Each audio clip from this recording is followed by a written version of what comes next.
team might be pretty decent. There might be, as we evolve through this season, maybe as we wind our way through December, there might be a decent or two teams in the NFC East. And you're going to tell me, well, here come the Cowboys. Easy on that. Washington goes in to Pittsburgh and beats the Steelers 23-17 last night in the first of two Monday afternoon night football games. And then the Buffalo Bills went into Arizona to beat San Francisco. Of course they did, because, well, it's 2020. What's good, y'all? Merry Tuesday, and welcome to our day. It's the opening drive on 95.9 FM and AM 610, the Sports Animal. Jeff Siembieda, JJ Buck. Micah is producing on the radio side. Looks like Alden and Jay Powell on the video side. JJ Buck. They popped the cork. The old Dolphins, Mercury Morris and Bob Greasy, and first time without Don Shula and Paul Warfield's gone too. Jim Kick, Joe Delamalure. Oh, he's a Bill. They all popped the cork last night. There will not be an undefeated team.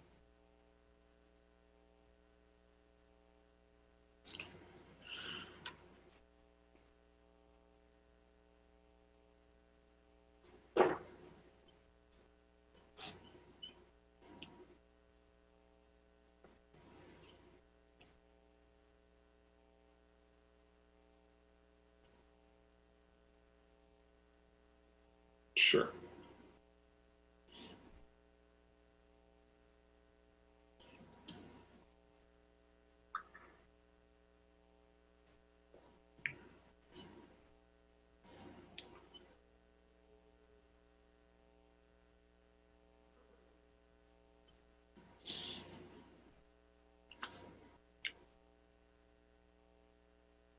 Well, they're tied for first place with the Giants at 5-7, which whatever.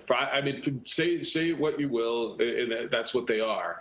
Left to go, they go to San Francisco, or actually to Phoenix to play San Francisco, and then they get the Seahawks, who are stumbling a little bit. When you looked at Washington's schedule and you said, I don't know that they can do this, because there was no way you had to beat the Steelers. But then they beat the Steelers. 49ers home for the Seahawks, home for the Panthers, and then at Philadelphia. Now, how did they do against the Giants? Well, they lost both. So in reality, they're a game behind the Giants, right? Because the tiebreaker goes to the New York Football Giants.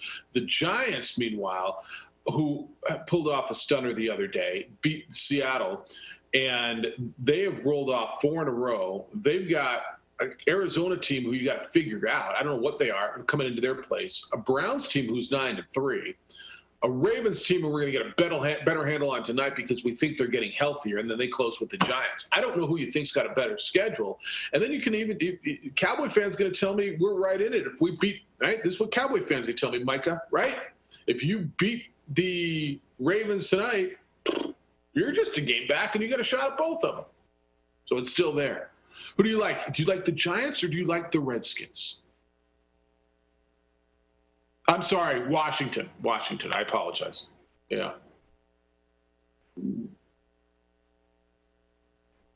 Okay, so you like Washington. Washington in this situation, because I just don't know if he can do it again. The Colt McCoy magic. It was a great one on Sunday for that team. But to do it again with Colt McCoy, Daniel Jones questionable with hammy. And yeah, who would have thought we'd be talking about needing Daniel Jones to win the NFC East? But absolutely, that's where we're at right now for these teams. And I think the Giants defense played very well, lean towards Washington with what they're able to do. But that's the way I'm looking at it right now. Tuesday morning, looking at the schedule ahead, I think Washington can go 3-1, New York 2-2. I think Buffalo 2. I think Antonio Gibson's a big loss for Washington if he can't come back. He had the toe injury last night. I agree with you because of the quarterback. I trust Alex Smith more than I trust Colt McCoy. And I like Colt McCoy as a backup to win you a game like he did last week. What's the word on Daniel Jones? Are we expecting him back another week? It was a hamstring non-contact injury. And then go down that schedule. boy, you know why? The other reason I trust, and I like both of their defenses. And I mean, if you don't like the Giants after what they did to the Seahawks last week, I don't know why you wouldn't. But I think I might trust Washington's defense just a touch more. To me, they're so even. I think the receiving core is about the same. They've got a couple guys on the outside. Both of them got a good tight end. Who's running the ball better? I would like Gibson back for Washington as opposed to Gallman, although, man, I think yesterday I was sitting here singing Gallman's praises, and I like what he's doing. Schedule to me is fairly even. To me, this is borderline dead heat between these two right now, and I'm impressed. And Ron Rivera, I mean, he's not going to win Coach of the Year, but comeback player of the year is Alex Smith. I don't know who your Coach of the Year is. It might be Stefanski. It might be, but if one of these teams gets to 8-8, I know that sounds ridiculous. Would you consider one of these guys for Coach of the Year? No, 100% no. There's Brian Flores, there's Kevin Stefanski. Just because you won a bad division and somehow you got a lot better to 8-8. I'm not going Coach of the Year for any of those guys. With what we saw yesterday, the 3 pass breakups at the line of scrimmage for Montez Sweat. You know what Chase Young was able to do. They had some big 4th down stops. I really do like what Ron Rivera has done in Washington. Alex Smith's story is fantastic. Yesterday, it felt like a different Alex Smith in some of those passes. I haven't seen him push the football downfield like that. And it was great to see because that will make him a different quarterback when he's willing to put it to whatever Sims, because there were 2 Sims running down the field. Logan Thomas had his first real wow game of the season. We've been waiting for that all year. People hyped about his transition to the tight end position. And it's one where you look at the division, you've laughed at it, we've joked about it all year long. But the last 2 times a team has got to the playoffs with a record below 500, they've won a game. So like it's entirely possible that whether they go 8-8 or 7-9, and they're playing better at the end of the season, that one of these teams is going to be a problem in a wild card game. Yeah, I first of all, on Alex Smith, if you're not rooting for that guy, you're not human. Okay, you're just or you didn't see the documentary, and you should. When he was there with his bloody sock yesterday, the Kurt Schilling look, didn't you kind of just for a second go, "Oh, good Lord," and then it was his other leg, so it almost made you feel, "Oh, okay, fine, bleed all you want," like, because here's a guy who we have all seen the inside of his right leg down to the bone. It looks like meat hanging in a locker, and what he went through. To me, it's the easiest guy to root for, period, ever. As far as why I said Coach of the Year, and I want you to bear with me on this, because I look down the line, and I like Sean McDermott, I like Brian Flores. I'm going to tell you another guy that you're going to laugh at me about, but if he gets his team in the playoffs, Bill Belichick, who's done a hell of a job with a depleted roster at New England. But what's going on with these 2 guys? What's going on here is they were horrible football teams. One guy took over a franchise for the first time, has gone through a couple of quarterbacks, and turned to a guy who's 36 years old who damn near had his leg amputated. And the other guy, they run out of town in New York and figured out how to win, and they're both winning. Every team in that division, by the way, is playing without the guy who started the season. A quarterback isn't playing. No Dak Prescott, Dwayne Haskins, Daniel Jones, and who's my other team there that I'm forgetting? Carson Wentz. None of them finished the game last week. But that's why. I'm not telling you yet that I would vote for him, but I'm going to tell you, if one of these teams runs the table or goes 3-1, I'm giving it consideration, because I think both Ron Rivera and Joe Judge have done a heck of a job salvaging these 2 teams. And now it's not like they're just beating scrubs now, right? Yeah, one of them beat the only undefeated team on the road, and the other one went across the country and beat the leaders of the NFC West, the Seattle Seahawks, on the road. It's not like they're just picking off the Cowboys, anymore, right? All of a sudden, I think you got to say both of them are pretty decent football teams, and they were horrible. What happened on Sunday, I will give you that. It's to keep the team together, to keep moving forward. a lot of it is because they were so bad, so they were in the race for not winning these games. But you had a different moment on Sunday. You're right. They 2 wins over 2 good football teams, and all it does, it raises some more questions for Seattle. And really, for the first time, people are going to be looking at the Steelers and go, you still only have 1 loss, so you got to give them credit for doing their job. But just how good can they be? I think the James Conner, you see it. They've been getting by with that short passing game, throwing feels like 50 times a game because it's what they feel they have to do at this point in time. But it was manageable for Washington with that front 7, just getting their hands up, getting to Roethlisberger, who doesn't take a lot of shots downfield. And yesterday they were not an explosive football team. So yes, you credit Washington and the Giants for what they did this weekend as underdogs. Giants have won 4 in a row. Washington's what? How many in a row? All I'm telling you is I give these coaches credit for developing these football teams and getting them better and getting them competitive, and now beating some of the teams that I've been hearing and I've been saying, but listening, are Super Bowl contenders: Steelers, Seahawks, on the road. That's all. All right, here's your guest list today. 8 o'clock, the Mountain West Conference Defensive Player of the Week, Brandon Shook, will be with us. 8 o'clock this morning, Lobos getting ready to play Fresno State in Arizona this week. Looking forward to talking with Brandon Shook. 505-246-0610 is how you can be part of the radio show today. Come on in, and I want your thoughts on the 2 games last night. Jeff at 610knml.com or JJ at 610knml.com. Send us emails. We'll read them on the air. You can tweet at JJ_JJ Buck. It's a great follow. If you're not following him, you should be.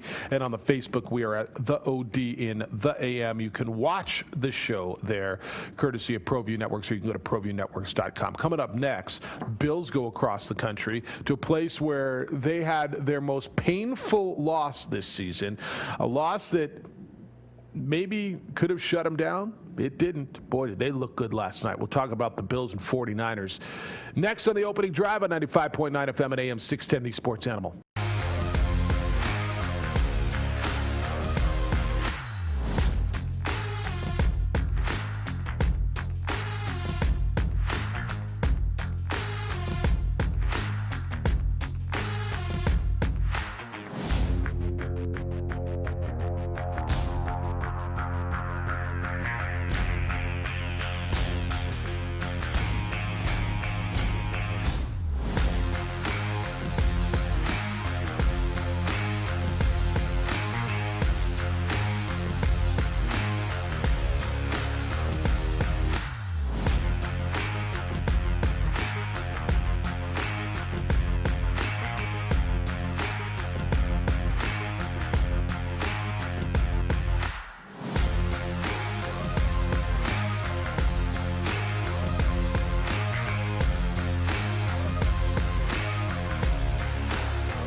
Don't sacrifice quality of flavor when you're in a hurry. Golden Pride offers ribs, fried chicken, green and red chili breakfast burritos, and Frontier Cinnabons. 4 great locations, or visit us online at goldenpride@abq.com. Golden Pride Barbecue Chicken and Ribs, proud supporter of ProView Sports Network.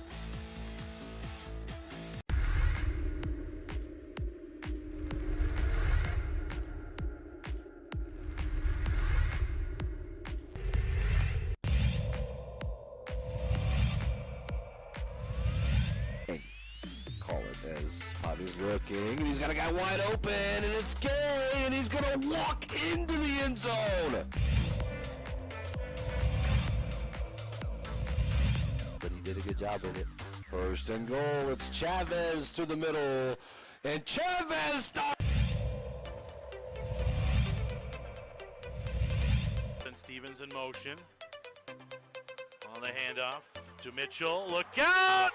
Oh, see you later. Take it to the house. Fly, Cardinals fly. To the other side, provides some protection. And off to Webskowski again. Look out. See you later. Good night. Touchdown, Webskowski.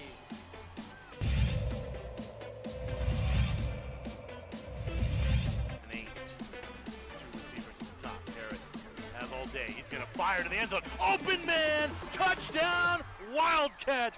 Not a defender inside. A little bit.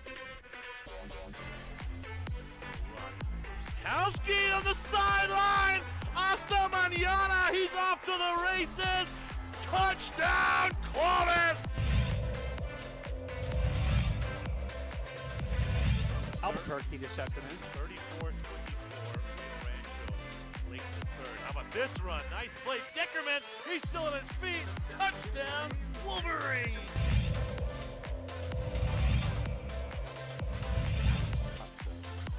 Exactly what they want to get yards. He's going to go for it. He's got a guy towards the end zone. It's grabs. Touchdown. What a play.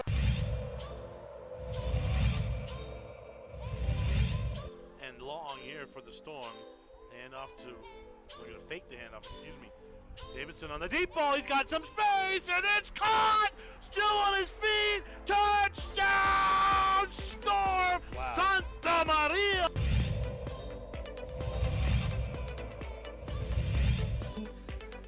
And so they'll send one deep and returnable at the 2. Usually Volcano do either a reverse or a fake reverse, and here it is a reverse. And a move to the outside. There is a lane. Look out! Shot out of a cannon. Rodriguez is going to take it all the way.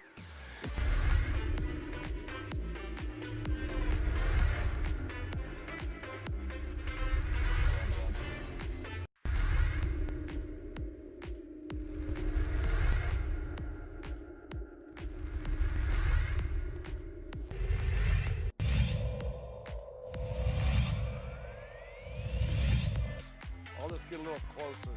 Oh, instead it's a gorgeous pass. Here's what Hill's gonna just shoot it. He's going to go all the way. He's gonna fire at the buzzer and he hits.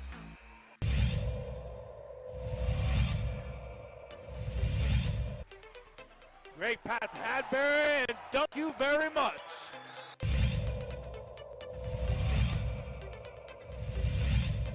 Tie in the district. Inside. Fly. Eagles. Chavez uses some athleticism. And then Morris down low, able to fit. Motion left side, the snap. Josh going to throw it, looking for McKenzie wide open, makes the catch into the end zone, touchdown. Isaiah McKenzie came in motion right side, left side, and then was wide open at the 5-yard line for the Josh Allen touchdown pass. 23-yard hookup. Touchdown pass. You catch a little of that, a little upstate New York pass. A little of that. That's Bills radio, 34-24. The Bills over the 49ers. Last night down in Arizona, of course, the Buffalo and San Francisco played in Arizona. It's this year. Get used to it, man. That's how it is. It's the opening drive. Jeff, JJ, Micah, J. Paul, and Alden. Omar said the Washington Redskins, he still calls them, weren't supposed to beat Pittsburgh Squealers, Jeff. All I heard on the OD is how our division stinks. Can 2020 get any worse? Can the Dallas Cowboys hold serve tonight against Stigford's guys? It's from Omar. If that's all you heard, you're only listening in very limited segments, which is fine. But yeah, your division has stunk all year. Yes. The Eagles are brutal. Cowboys are not good. And up until the last couple of weeks, the Giants and Washington haven't been good either. Yeah. If that's what you heard about your division, JJ, I'm not going to apologize. Your two co-leaders are both 5 and 7. Want me to sit here and apologize for telling you the truth? I'm not going to do that. No, you're right. It's been the last couple of weeks where they've gotten back in the race because everyone else in that division has been so bad that you can get to 5 and 7 and still have hope of winning the NFC East, but you credit them when it's required. And that's what we saw Sunday and yesterday from the Giants and football team for really good wins. I think the Steelers moving forward, still a pretty good football team, but you can now raise some more questions because that was an impressive performance. So if you say, all right, we have a good front seven, you can really make life hard on Pittsburgh until James Conner gets back. And if he comes back, I think he gives them just enough balance that they need moving forward. But specifically, it's looking at what you pointed out, Jeff. And Well, I wouldn't give Coach of the Year to any of those guys. I agree with what you're saying. Joe Judge went through some turmoil, had an issue with his offensive line coach. It's like, I'm going to bring someone in. And the offensive line coach in New York was like, no, I don't like this, butted heads, moved on. That could have been something that easily kind of blows up in the locker room and simmers. It didn't. And then you look at the situation going from Dwayne Haskins to Alex Smith. I think we all, even without seeing Alex Smith take the field up until that Rams game, realized that he's probably still a better option than Dwayne Haskins, but why not go with Dwayne? Like, don't you have to just see what you have? That was what we all thought. And now we're sitting here going, you know what? That Alex Smith has still got something left in the tank. Alex Smith was the number 1 overall pick back in the day. Recall that. And now it feels like a long time ago with San Francisco. That was pre-Colin Kaepernick. That was pre-Jim Garoppolo. Pre-Nick Mull. I mean, it feels like forever ago, doesn't it? He's 36 years old. But there was a reason. Not now. So was Jamarcus Russell, I imagine. So that doesn't make you all that great just to be picked number 1 overall. But obviously there's something there. You put Sean McDermott in the conversation for Coach of the Year? Buffalo Bills? If they finish this thing off? I do. I do too. I think I'm leaning towards Flores and Stefanski a little bit more in that situation, because I think we were expecting more out of Buffalo this year than we were either of those teams. Like, we're just kind of waiting for the Browns. Thought, all right, maybe they're competing for a wild card, but 9 wins is pretty good. And then to see what Miami has done, midway through the season, going to Tua, having him get injured, win a game with Ryan Fitzpatrick, bringing Tua back. All right, you beat Cincinnati, but you won the football game. I think you have to acknowledge it in the NFL. It's not that easy to do. That's where I'm really leaning right now, because I'm thinking in the NFC, not surprised by anything Green Bay is doing. Shouldn't be surprised by the Saints. Or the Rams. So. Yeah, no, I'm with you, and I love what Stefanski has done, and I love what Brian Flores has done. I'm just going to tell you, if New England gets in the playoffs, and they're 6-6, and they're 2 plays away from 8-4, right? The Seahawks with that goal line stand, and then Cam fumbles as they're ready to win the game in Buffalo a few weeks back. That what he's doing with, I think we can sit here and say, his quarterback situation is not as good as it was last year. His receiver situation is no better. His running back situation is still the same. His offensive line is less, and his defense was depleted by COVID opt-outs and by injuries. And yet still somehow here they are. By the way, did you see they beat the Chargers 45-0 the other day? I don't know if you saw. They're still now. I don't think they're going to make the playoffs. I think they get beat by the Rams this week. They're staying out in LA all week. They play on Thursday. But if they do, and then they go into, they still have the Bills on the schedule. I'm throwing that out there. How about what the Bills did last night? I thought it was a terrific Josh Allen last night. Cole Beasley went out of his bleeping mind last night for 9 catches, 130 yards, and a touchdown. Josh Allen throws for 375 yards, 4 touchdowns, and they had command. After that first drive, where the 49ers ran the ball really well, and I'm thinking, okay, when they do that, right, when they get those guys going, you're concerned. Both teams on the first drive get stopped at the 1-yard line. I don't know that I've ever seen that, JJ. Both teams on their opening drive it down to the 1-yard line, go for it on 4th down, and get stopped and turn the ball over on downs. And then I thought Josh Allen was good, and their defense was good enough. They came up with some turnovers on Nick Mullins. And what they did to Robert Saleh's defense, right? That's the guru. That's the defense that shut the Rams down a couple weeks ago. Buffalo is a contender, and I know Kansas City's the best team. Yes, clear. I think Buffalo's as good as Pittsburgh. Yeah, and that should be a fun one next week, getting a chance to see those 2 teams go at it. And for me, with the Buffalo Bills, they're the Seattle Seahawks. And you love the quarterback play. You know how explosive the offense can be. The defense is a question mark. And they did well yesterday, but still you look up, Nick Mullins over 300 yards, 3 touchdowns. Yeah, one of those came late in the game, but it's my only concern for Buffalo is I think they can play with anyone, but Josh Allen has to be good And you wonder, all right, if they have one of those games, can they keep up with the Kansas City? Because that's the only question around there in the AFC is, can you keep up with that team? And I do think that Josh Allen has taken a step forward where you can have that kind of thought, have that kind of belief going into a big game like this, knowing, yeah, this guy is a totally different quarterback when it comes to his accuracy, when it comes to his efficiency this season. How much of that, I'm trying to find the stats on this. How much of the yardage that Nick Mullins threw for 315 was in those last two drives when they were chucking it and you knew they had to throw? I like their performance yesterday. I did. Like, to your point, they were in control, didn't let San Francisco back in the game. So I think it was more garbage time minutes, but still overall, they're not as good as they were last year. So I think the defense took a little bit of a step back, but the offense is even better. So I think that's why they make up that gap this season. All right.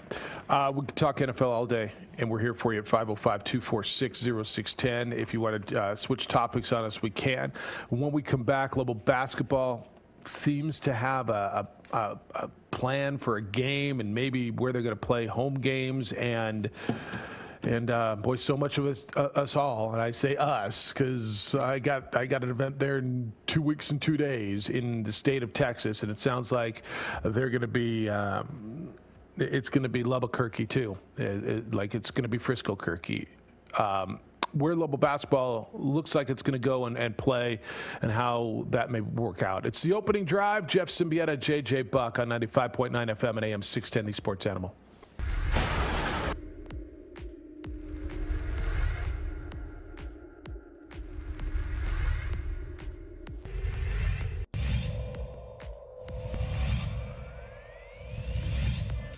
I'll just get a little closer. Oh, instead it's a gorgeous pass. Here's what he'll just shoot it. He's going to go all the way. He's gonna fire at the buzzer and he hits.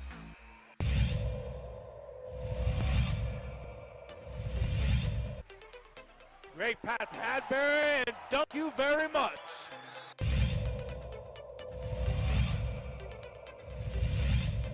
Tie in the district. Inside, fly, Eagles. Chavez uses some athleticism. And then Morris down low, able to finish. You called it, Steve, in 10 seconds. And look at this, stripped, stolen Watson. Christian Lucero beats the buzzer. Here's Ian Chavez, the sharpshooter. Got it. Said that any better. He answered the question. He On got a another steal one. at the buzzer. Back to back for Chavez. To the paint. Medina from the volleyball lines. Medina wants another one from deep. Oh, he wants 10. Give him 10.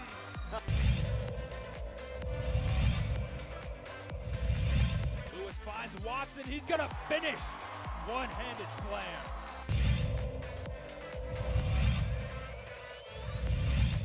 Vista, but just all the different scenarios we can see potentially play out ahead of the state tournament.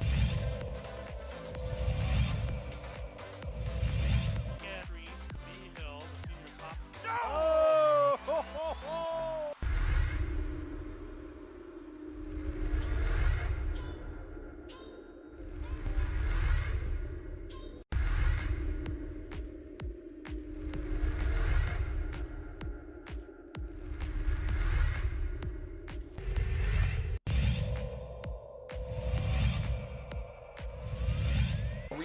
Moreno extra pass.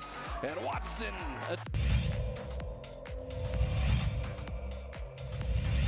Out with it, Gallegos, and he's going to run all the way. Window, yes!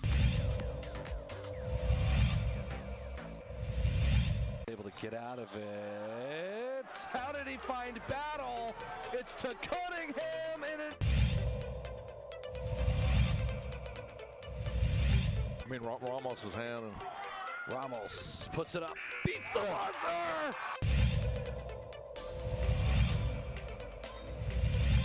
Boy, Jefferson wide open. Jefferson to Daraji!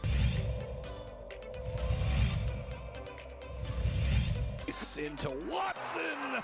with the jam.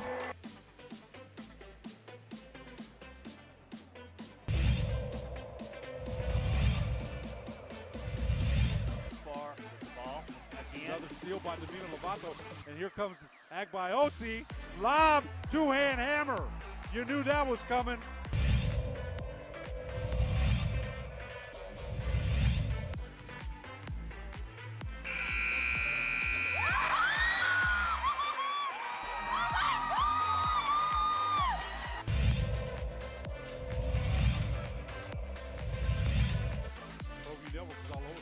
Out the lob, tagged by Osi, the one-hand hammer. Put up. And a drive from Palm.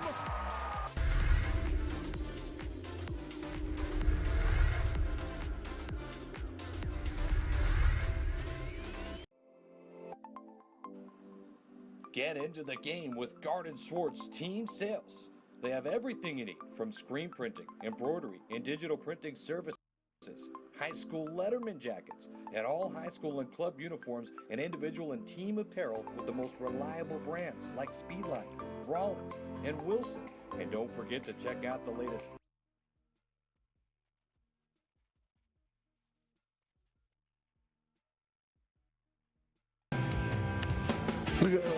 as long as you guys are rocking them down with it. It's the opening drive after 2 NFL games. Are we running today's game? Mike, is that on air too? Yes. We have the Cowboys and the Ravens. Is a 7 o'clock start. So what time are we hitting the air? We got it at 5:45. All right, so it's a 6 o'clock start. 5:45 tonight on your home for the National Football League. You get the Dallas Cowboys and the Baltimore Football Ravens. Tuesday Night Football. So now I believe, JJ, we have had football on every day but Friday and Saturday. And that will change because there will be Christmas games on Saturday this year in the NFL. And then the last couple of weeks, you get Saturday games. So on Friday for Christmas, Saturday games. So we will have football played on every day of the week this year. My mom, we FaceTime my mom almost every day. And you're watching football again? I'm like, yeah, there's action on, Mom. I'm watching Central Michigan and why is it on every night? I said, Mom, do you watch The View every day? How do you watch The View every day? She's like, okay, fair enough. Right? Yeah, I watch football pretty much every day. Just like, I said to her, how can you watch that crap every day? Is that a fair analogy? Yeah, it's easy to watch football every day when football's on your phone, football's on your tablet, football's on your TV. It's everywhere. Yeah. We're gonna get a little bit, dude. So this will trip me out for a second. So my mom's 83. And we FaceTime her every day. So she had a dentist appointment last night, and Addie was with me from 5 to 7. So we're just trying to, so Addie could talk to her. So we didn't FaceTime her. We were talking to her. She was in her car on the way back from the dentist, and the dentist is right next to my old high school. It's not far from the house. So we're talking. She was laughing about telling the doctor, I had my teeth hurt, but I don't have a toothache. And she was explaining somehow some crazy. This is what she decided that her the doctor told her sinuses are somehow at 83 sagging down. And giving her a tooth. I'm like, that's not right. That's not. Anyway, all of a sudden we're laughing. Addie's laughing, and I hear, and I'm like, what was that? She's like, uh-oh. I'm like, what was that? She's like, I just hit a car. I'm like, are you all right? Like I heard, like we're talking to her, and she got in an accident, and she's 83, and I'm 1,000 miles away. So she's like, I got to go. I just hit a car. And I'm like, oh, my goodness. So kind of listened. She didn't hang up and listened. So call her back about 20 minutes later. She's okay, thank goodness. She didn't hit a car, and there were 2 witnesses. And there's good people. I'm telling you the story because there's good people in the world. These 2 men were there. One guy, and I talked to this guy. I got his number right here, David. He's like, no, your mom's fine, bro. She don't trip, man. She's cool, right? And this lady in the lane, my mom was in the right lane. Lady in the left lane was going way too fast, weaving in and out of traffic. The car in front of that lady slowed down, and she just swerved, to get around her, and didn't see my mom and just hit her, sideswiped her. And my mom didn't even know what happened. And the kind of lady got out and went to started to pull away and saw the dude behind taking pictures of her license plate. So then the lady got out of the car and told my mom, "You hit her. You hit me." And this guy's like, "Nah, dude, nah, that's not what happened." And there was another car that pulled over behind her. So she's got 2 witnesses. Her car got towed away, and this dude drove her home, and I talked to her when she got home. But I'm going to tell you, an 83-year-old woman driving and gets in a car wreck, and your mind goes everywhere. And Addie was just tripping, so she talked to her last night, but that she's okay. But there's good people in this world, man. And my whole point of that story is, if you see something and you've got the time, well, even if you got the time, if you can be a witness, it's amazing how much you can help someone. Thank goodness these 2 men were there and helped my mom out when I couldn't be there. My brother couldn't be there, and thank goodness she's okay. But yeah, how about that, dude?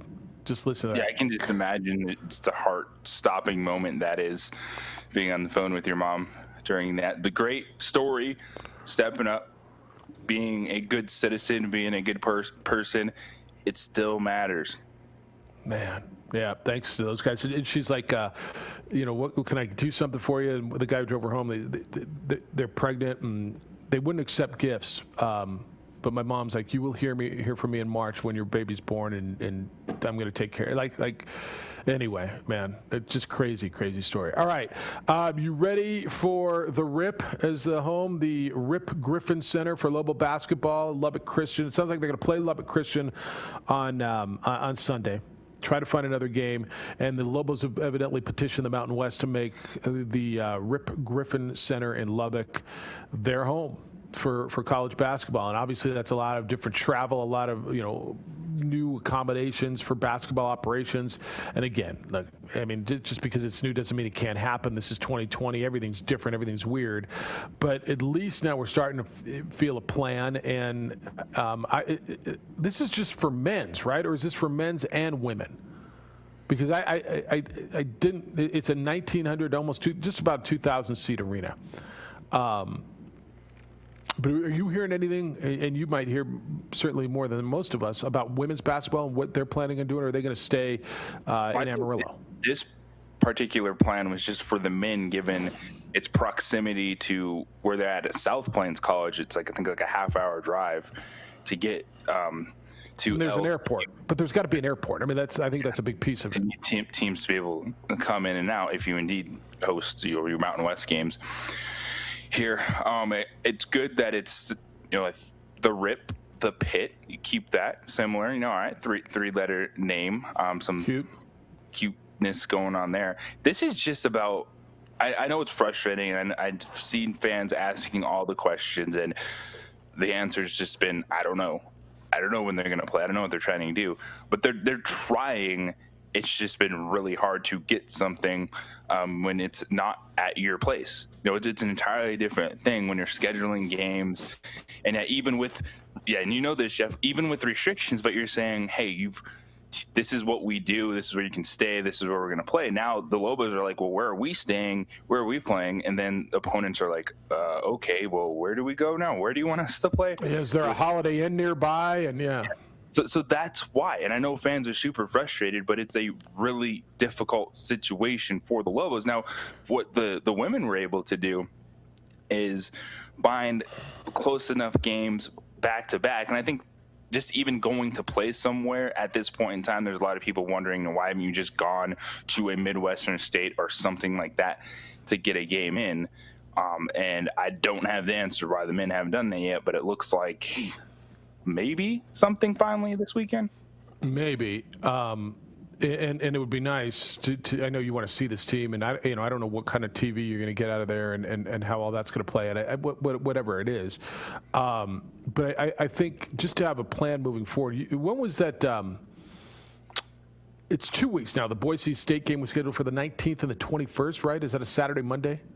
Is that the dates that those are scheduled? I think that's right. And so they got to make plans. With all due respect, you're going up to Boise for that, so that's not here. But at least when you're playing, and travel plans. I mean, you got to make travel.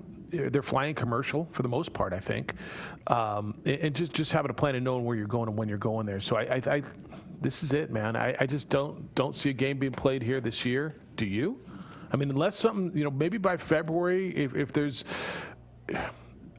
look, man, I don't know how I see this getting any different. It sounds like they've exhausted all of their opportunities, not opportunities, all their channels with the governor's office, and the governor's office is just like, no. You're not. Every other state can do it. Well, not every other state. I guess the 49ers are on the road. San Jose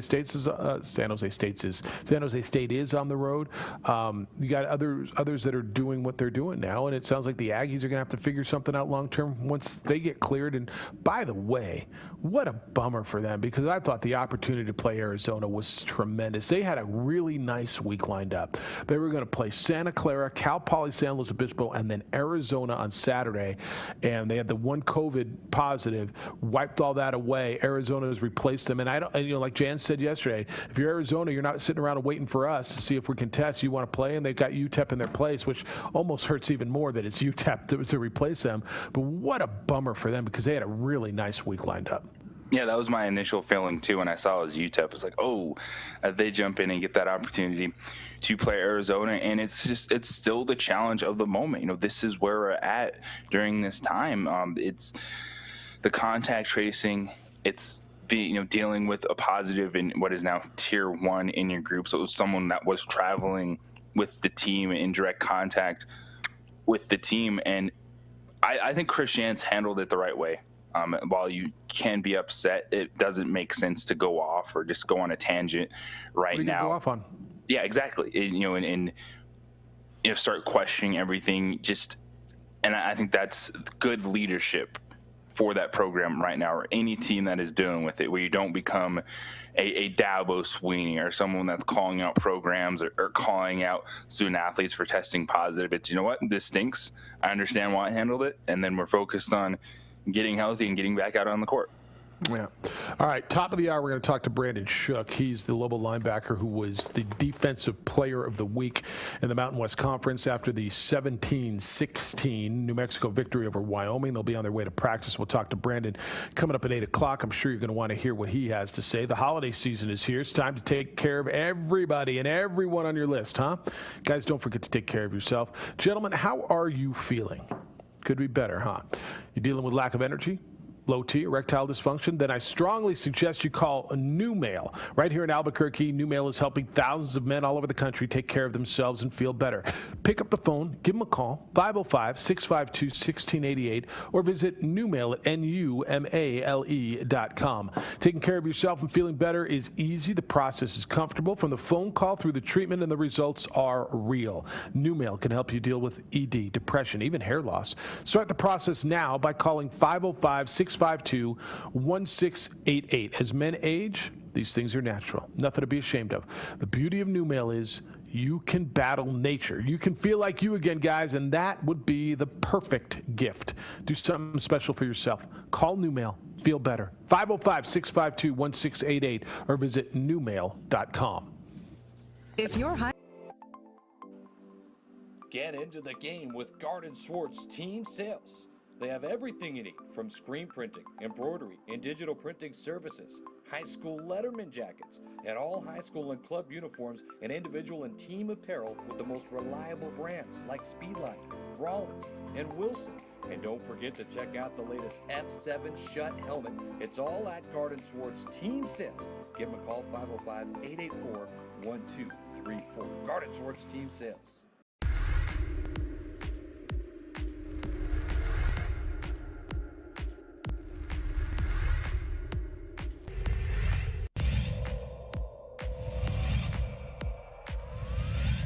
Creates space. He gives it off to Rivas for the three, and he buries it.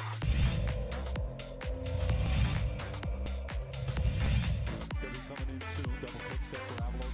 Goes to the right. Avalos puts it up high. Window. Scores it as foul.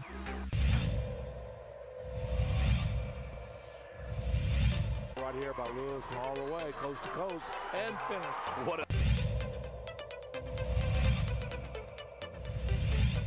Around the screen. Against White. Step back. It's blocked. JB with the block.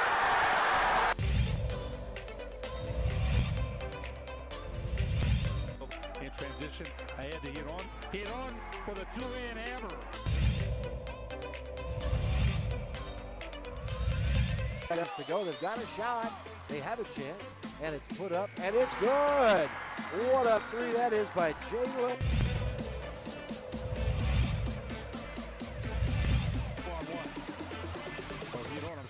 Hito puts it up.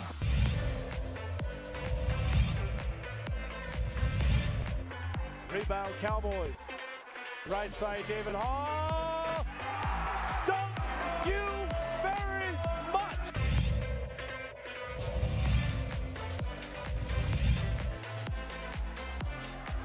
Here come the Cowboys. Domina Lovato lays it up. Missed it.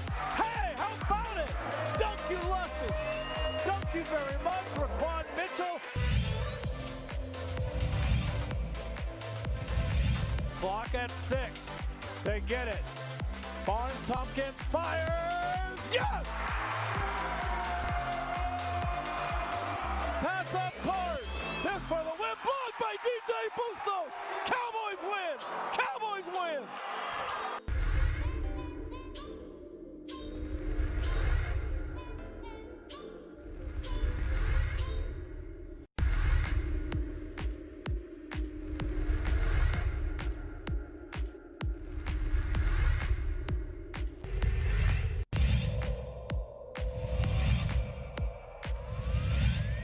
Second field goal, he's got 4 points.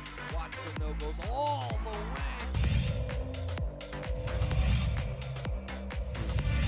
Hit the deck, I should say. Cordova tried to throw it off. Romero, a 3 for...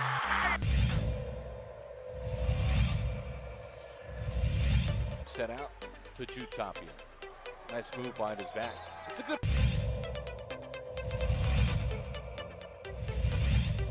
Here's Ramos, step back, high arcing, 20!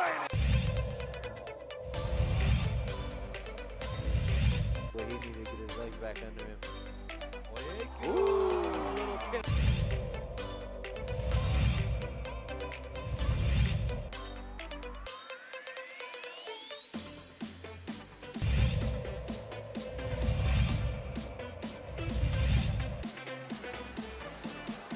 They leave it one more time. Two-hand hammer.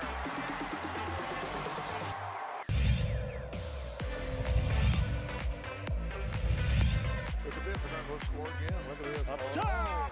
Yes, and the finish for Akbayosi.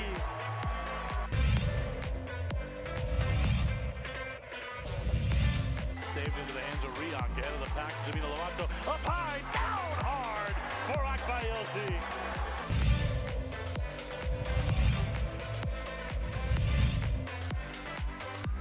Out of the corner, Casals, the 3-0, Katenge!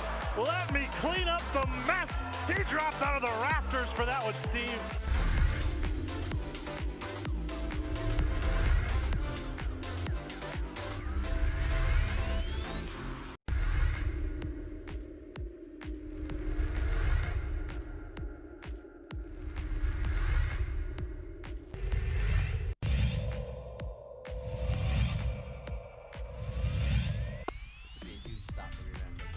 Dorian over. Did he get in? Yeah, they got in. He got Touchdown, Dorian Lewis. In.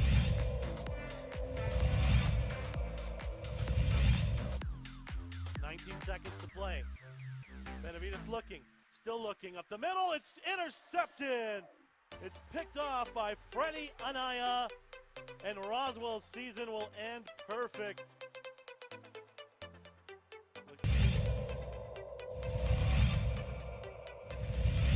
Second quarter, 2nd and 4 for Socorro. All those guys, man. They popped the cork. Bills beat the Niners last night, 34-24. Hurt the Niners' chances, although they're still alive in the NFC playoffs, but that's a big loss for the 49ers. It's the opening drive. Jeff Siembieda, J.J. Buck, and Micah. We're going to talk with Brandon Shook, the Mountain West Conference Defensive Player of the Week, coming up at 8 o'clock as he's on his way to practice. J.J., did you see who the Mountain West Conference Special Teams Player of the Week was yesterday? Who was it? A young man from Manzano High School, plays for San Diego State, who happened to be the offensive MVP of the New Mexico Bowl last year. Jordan Bird was the Special Teams Player of the Week in the Mountain West Conference. I saw the highlight again yesterday of his punt return for a touchdown against Colorado State.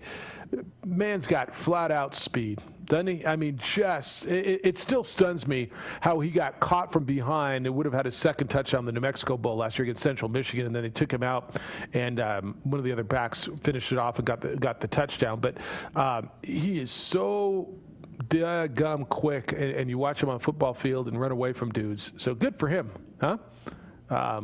Absolutely. He is a special talent with that speed. All right, we're talking basketball a second ago. Lobos are going to play, it sounds like, Lubbock Christian on Sunday and then try to get another game before they get in with Boise State. The Aggies, nothing this week. They had a big week planned. San Diego State crawled into the top 25 yesterday. Mountain West team, the only Mountain West team receiving votes, 24th. The Aztecs are 4-0. All of their wins are at home. The big one, of course, JJ over UCLA. But just, again, I think it's good for the league. Have somebody ranked. Have somebody get in there, and you're able to track and watch them nationally. I think it's good for your league, and it gives everybody something to shoot for as you go through this thing and get into league play here in a couple of weeks. Well, you just need some positives, and the top 25. It's really great for fans because it's then something your program can put out there.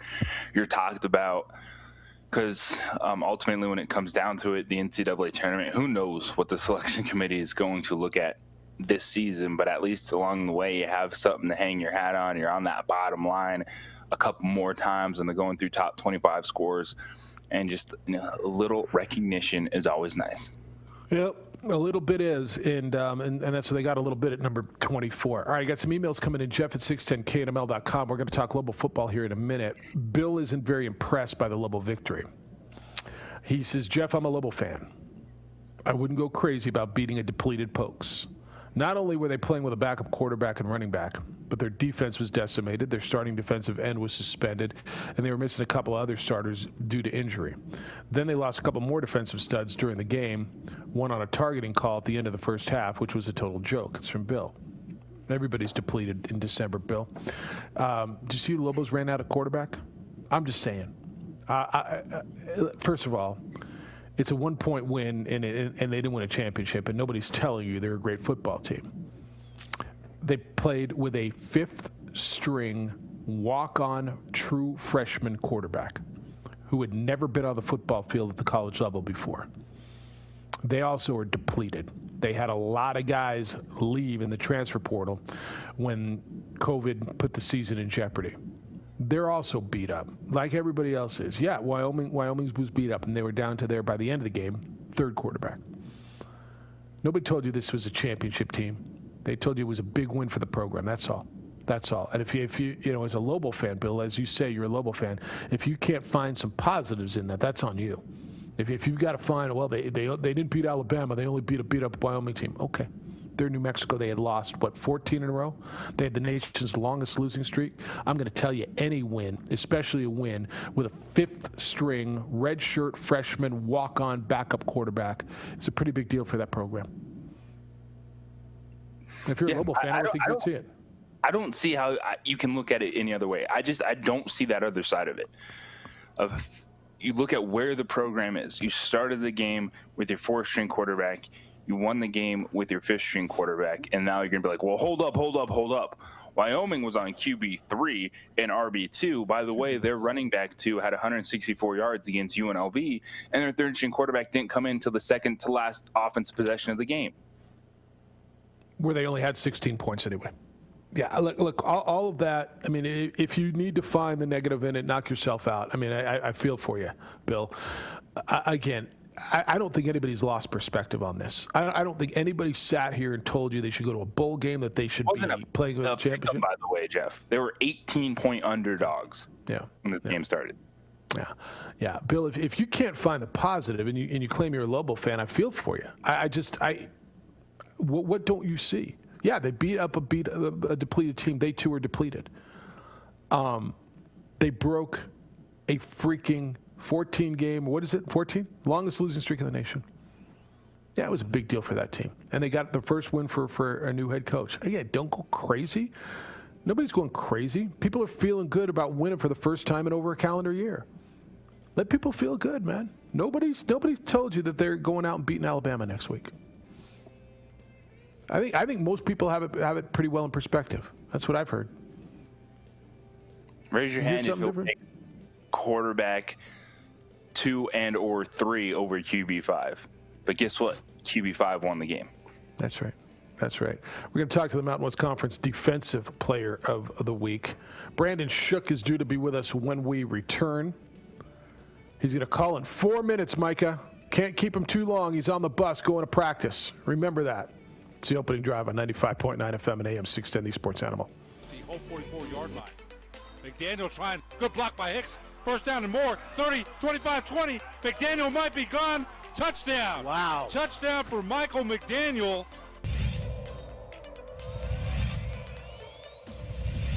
It's 40 seconds this year. It's not like 25 like it used to be. He laterals it back. What a play by Hightower. Pitch.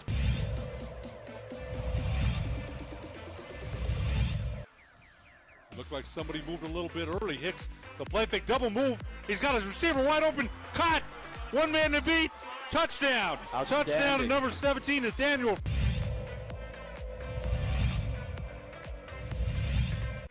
Third and 6. Big defensive play coming up here. Little trickery to Reese. See you later. Touchdown. They went for the deep ball to Reese. To the right, single receiver split to the left. Play fake, head up off the middle, got some room. 50, 45, 40, has one man to beat. 30, 25, 10, 5, touchdown. Touchdown, Hope. Wow. On a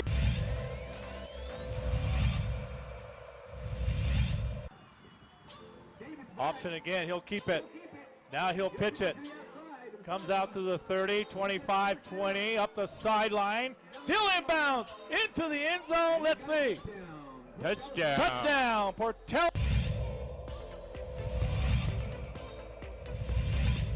outside, I'm running an out route. Davis on a play action, looking. He's going to go back to Lewis, and Lewis makes a cut, and Lewis still on his feet. Dorian Lewis is in for a touchdown.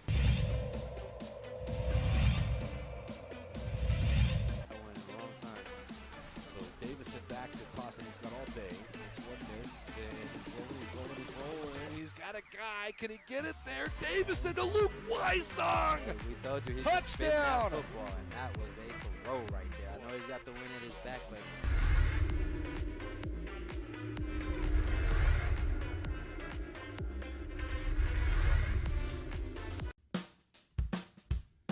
Well, I'm going to the frontier, walk up to the cashier, order up a root beer and a number 1. Cover it with green stuff, 1 scoop is not enough. Find a booth is real tough, back by the Duke. Meet my family, meet my friends in the quirkiest restaurant I have ever been. All of Albuquerque's favorite spot, it's the Frontier Restaurant. The Frontier Restaurant is a proud supporter of ProView Sports Network.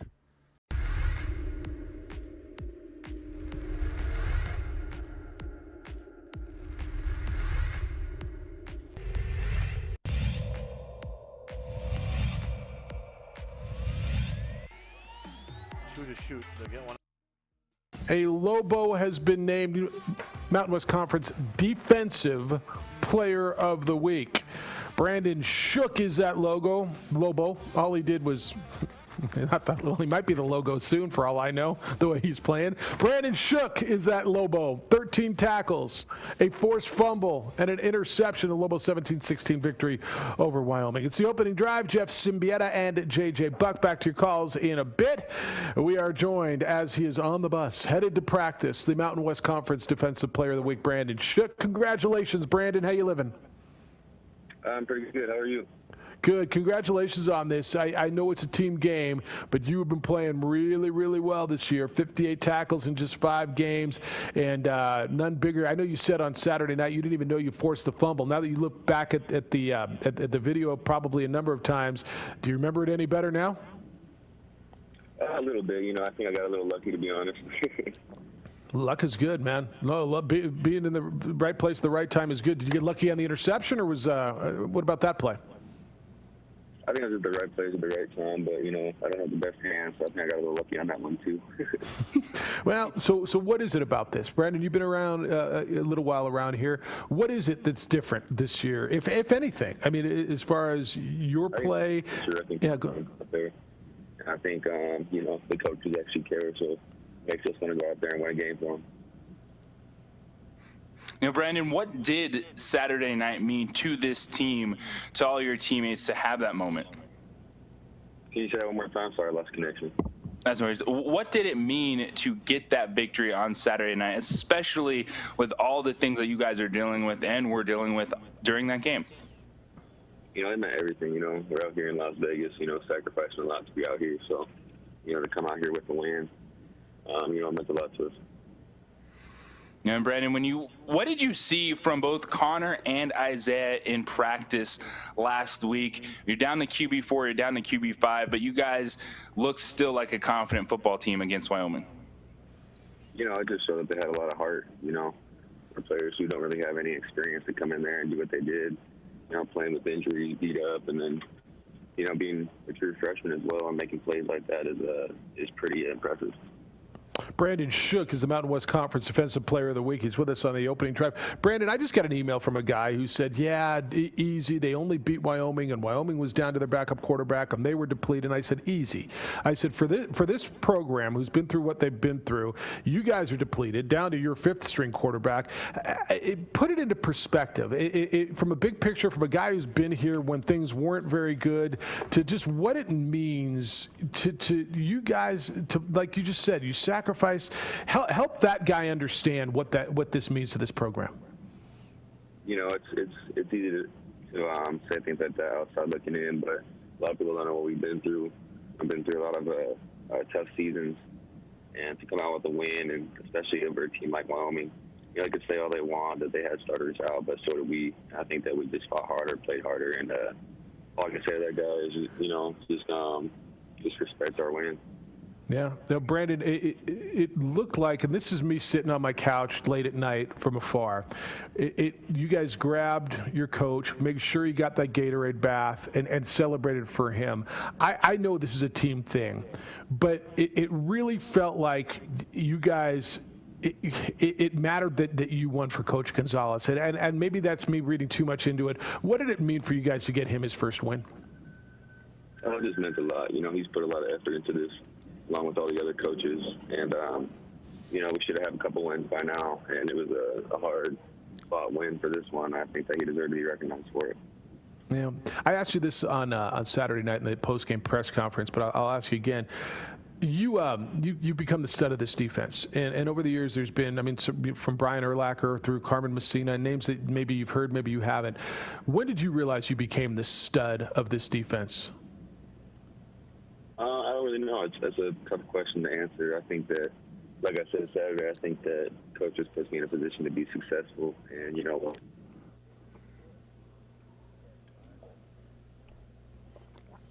All right, maybe we lost him on the. You still there, Brandon? Yeah, did you hear me or no? Yeah, you cut out. You said coaches put yourself in a position to be successful, and then you cut out. Oh, sorry about that. Yeah, just when the defense does their job and allows me to make plays, you know, it's not just me, it's a team effort. Brandon, did you see the Chavez to Cole touchdown pass, and what were you thinking during that play as it developed? I think it was awesome. I saw Bobby go wide open down the middle, and, you know, obviously it was a little bit of a duck pass, so I was a little worried, but, you know, it got there, and, you know, we capitalized and made the most of it. And what Brandon, Danny always talks about, you know, you're one of the guys that is bought in, and he knows he can rely on you, Joey Noble, Cam Miller to step up. What is it about Danny, Rocky Long, the other coaches that you guys bought into and believed in when they took over this program? You know, they just came in just saying that they're here for us, you know. They know that we've been through a lot, and for them to step up and give us an opportunity to be successful and show us a scheme that, you know, it's proven to work. It's kind of easy to buy in when you got coaches who believe in you. In that vein, I mean, did it take a while? Coaches will always come in and tell you what they want you to do, and it's tough when there's a coaching change, right? You were recruited by a different coaching staff. Did it take a while? Like, what was that process for you and maybe the rest of these guys to just go, yeah, I get this? Was there a little feeling out period that you're waiting to see? In the beginning, I think everyone's a little skeptical, but once they come in and show you how much they care, and like I said, when they show you a scheme that works, it's easy to buy in, and especially going through camp with them and seeing how they function compared to other staffs and stuff, that it's something that is productive and that can work. Yeah, and I guess knowing that there was a track record both at San Diego State and Arizona State, that's got to. I've been saying from my vantage point, look, those guys didn't forget how to coach. What they've done for the last 20 years works, and I guess at some point you guys take a look at it and say, yeah, it works. Let's make it work for us. Oh, yeah, absolutely. And, we've shown that it's worked in the past couple games. We just haven't finished. We played hard for 1-2 quarters and then kind of, lay down and kind of give up the other quarters. So once we put it all together, we finally came out to win. Talking with Lobo middle linebacker Brandon Shook. Brandon, what's it like just to get to play this season, man? This has been a wild year for absolutely everyone. You guys had to uproot, move to Henderson, Nevada to play football. What's it like just to be able to get on the field and know that you have at least one more game left in your Lobo career? No, I just feel blessed, honestly. No one really thought that I'd be able to play this year. And for them to, spend all this money moving us to Vegas and allowing us to have a season, it means a lot to us, and that's another reason why we're so thankful for these coaches. A lot of people wouldn't do it. Yeah, all right. You get a different look this week. You got a Fresno State team with a quarterback who threw for over 400 yards last week.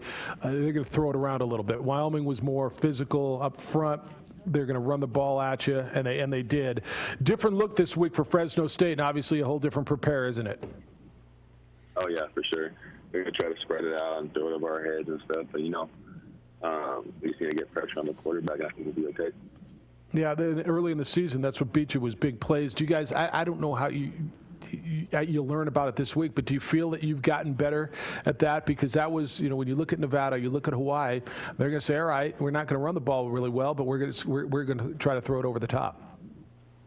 Yeah, I think it's a chance for our DBs to step up, and they've shown in practice that they can make plays and capitalize. And there's a lot of dudes with not a lot of experience as well who are learning throughout the year what they have to do. So we'll be able to show that on Saturday.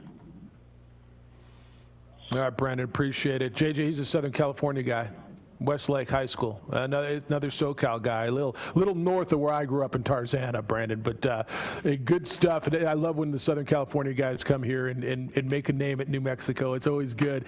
Keep it rolling, man. Congratulations on all the success, on the fantastic year you're having, on the award, and certainly on the victory, man. Keep it rolling. Appreciate you spending some time with us. Awesome. Thank you very much. Have a good morning. And by the way, Brandon, you still with us? Yes. Happy birthday next week. Enjoy your birthday when you get back here. Thank you very much. I appreciate it. All right, we'll see you. Brandon Shook, his birthday is on December 14th, JJ. He will be 23 years old. What is that, next Tuesday, I think?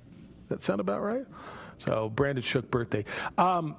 I told you yesterday, I put him the season he's having, and if this was an elongated season, a full season, while you said, and you're right, he's not the size. The way he's playing, I put him in the realm of that Carmen Messina, Dakota Cox, just a guy who's always around the football making a play for Lobo defense.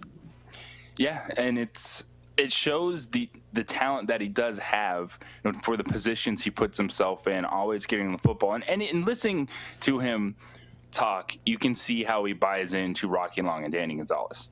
Just even in it's short answers, but he's kind of like to the point.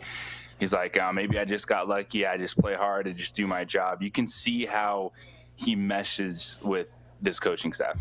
Yeah, and I think he said maybe 3 times, they really care about us. We bought in when we realized they really care about us. And I'm not telling you anything about anybody else, but I think any of us, when somebody's trying to prove to you that whether it's your new boss, whether it's a friend, whether it's a relationship, when you are convinced someone cares, right? And again, I don't care if it's a new buddy, a coworker, a significant other, a boss.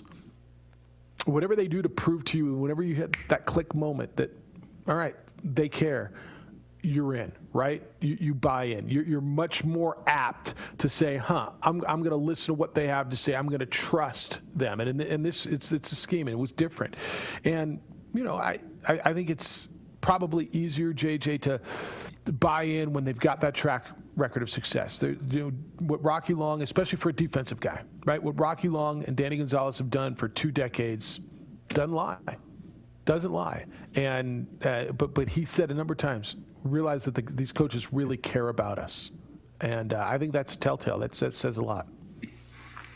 And it's really hard because you go back. This losing streak just didn't start this year. When you look at 20 games overall, that goes into the prior 2 seasons in conference play. And when just things aren't working, you're not getting that same level of buy-in. The message being presented isn't being heard. You can understand how a student athlete could get to that point, and you start feeling like, well, does anyone care around here? Do the coaches care about me? You're going through a coaching change. And yeah, it's really difficult time to buy in and believe in something initially because you said it, and we talk about it all the time. There's certain times people are going to tell you what makes sense at the time. Like, oh, this is coming in, rebuilding, new culture, etc. Are you going to believe it? How are they going to make you believe it? But this coaching staff, it sounds like the investment in the student athletes was first, and then it carried over to the football field because, yes, they've won 1 game this season, but you watch this Lowell football team play, and from week 1, it's been different. They've passed the eye test when it comes to the way they compete, the way they just look on the football field, because so many of these games in the past that, yeah, they had a struggle. They lost 28-0. Years past, that's 45-7. That's 52-10 type of football game. Yeah, and there's no doubt they're playing harder and they're getting better. All right, you can respond to what you heard from Brandon Shook. 505-246-0610. That's how to get to us today. 505-246-0610. Emails come in, Jeff at 610knml.com, JJ at 610knml.com. You're watching Provo Networks and listening to The Opening Drive on 95.9 FM and AM 610, the Sports Animal. Dell Technologies' end-of-year sale is the perfect time to upgrade.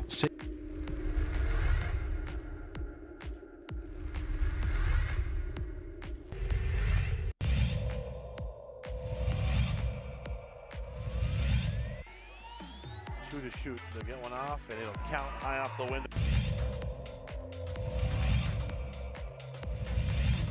Oh my gosh. There's a long 3. Boom. Bang.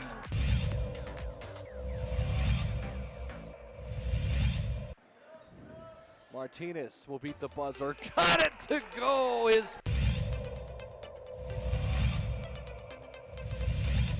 Fork driving kick. 3's in the air. It's good.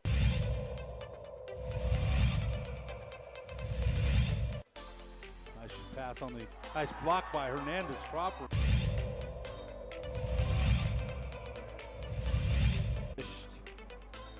And Brown in the transition. But why not, Steve? Is Corbalon's going to go and he puts it away. And Corbalon wants to put it down. Here comes Screechers. Brown, you can't leave him alone. Put it down.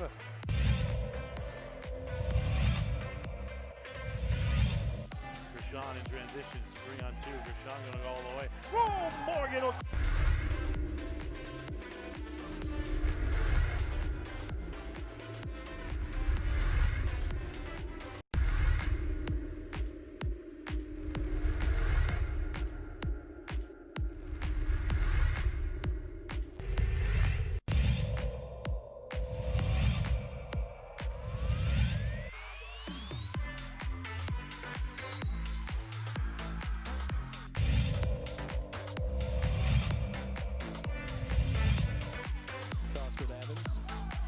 That ball stolen. Jeremy Segura.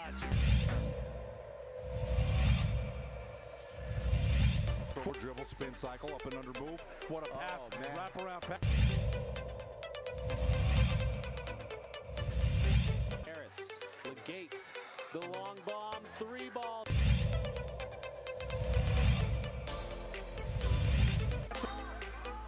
Oh, great steal by Quinteros, lays it up and scores.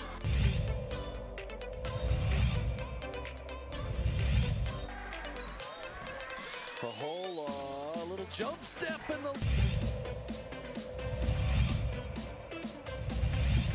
And look out, here comes Agbayosi. Crawford set.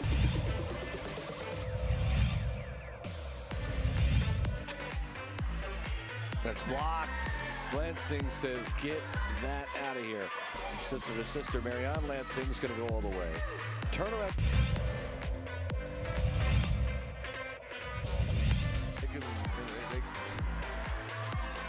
Ramos, pump fake, everyone bites.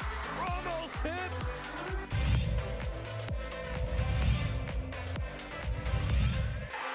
Jackson loses it. Jalen Bond back, alley-oop, put it down. Dunkalicious, how about it?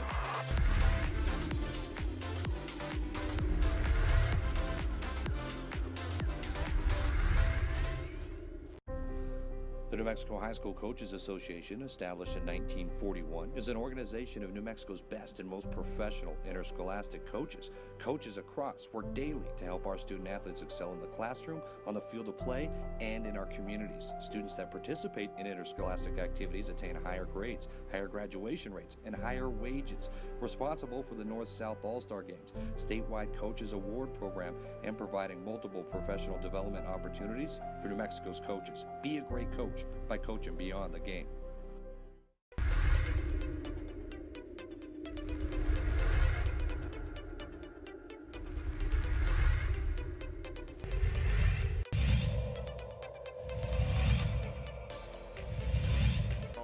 Lovato driving. They're going to count it.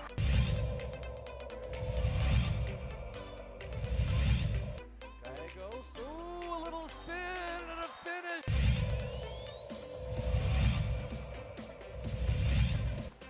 Natalia Chavez, good spin. Takes a...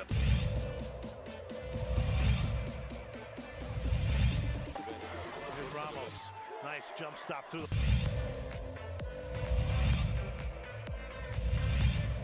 Maybe gambling a little bit. Oh, there's a...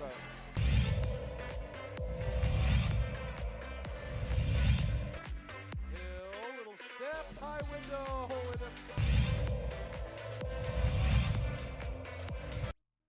You look at that. OD in your AM. What's up, y'all? Brandon Shook was just with us, the Mountain West Conference Defensive Player of the Week. Special teams player was a kid from Mazzano High School, Jordan Bird of San Diego State. And boy, the young man, I just was the quarterback, Nevada Offensive Player of the Week. Thank you. Is he a pro? I see, like, right now looking at Carson Strong, maybe a early day 3 quarterback, so kind of starting round 4.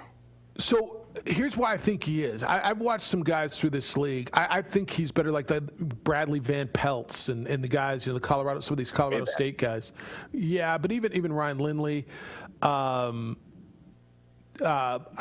Honestly, like as a pro quarterback, in college, to me, he looks like a better pro quarterback. Or let me say this way. He looks like more of a pro quarterback in college than I think Brett Rippon did when he was at Boise State. Yeah. And Brett Rippon started a game for the Broncos this year. Yeah, Brett Rippon is an NFL quarterback. I do think he has kind of, right now, and he's still early for him in the process. I'm looking at kind of round 4 type of quarterback. I think maybe he could sneak into round 3 if he continues to keep it going, because we have seen that's a really good spot to be in. Yeah.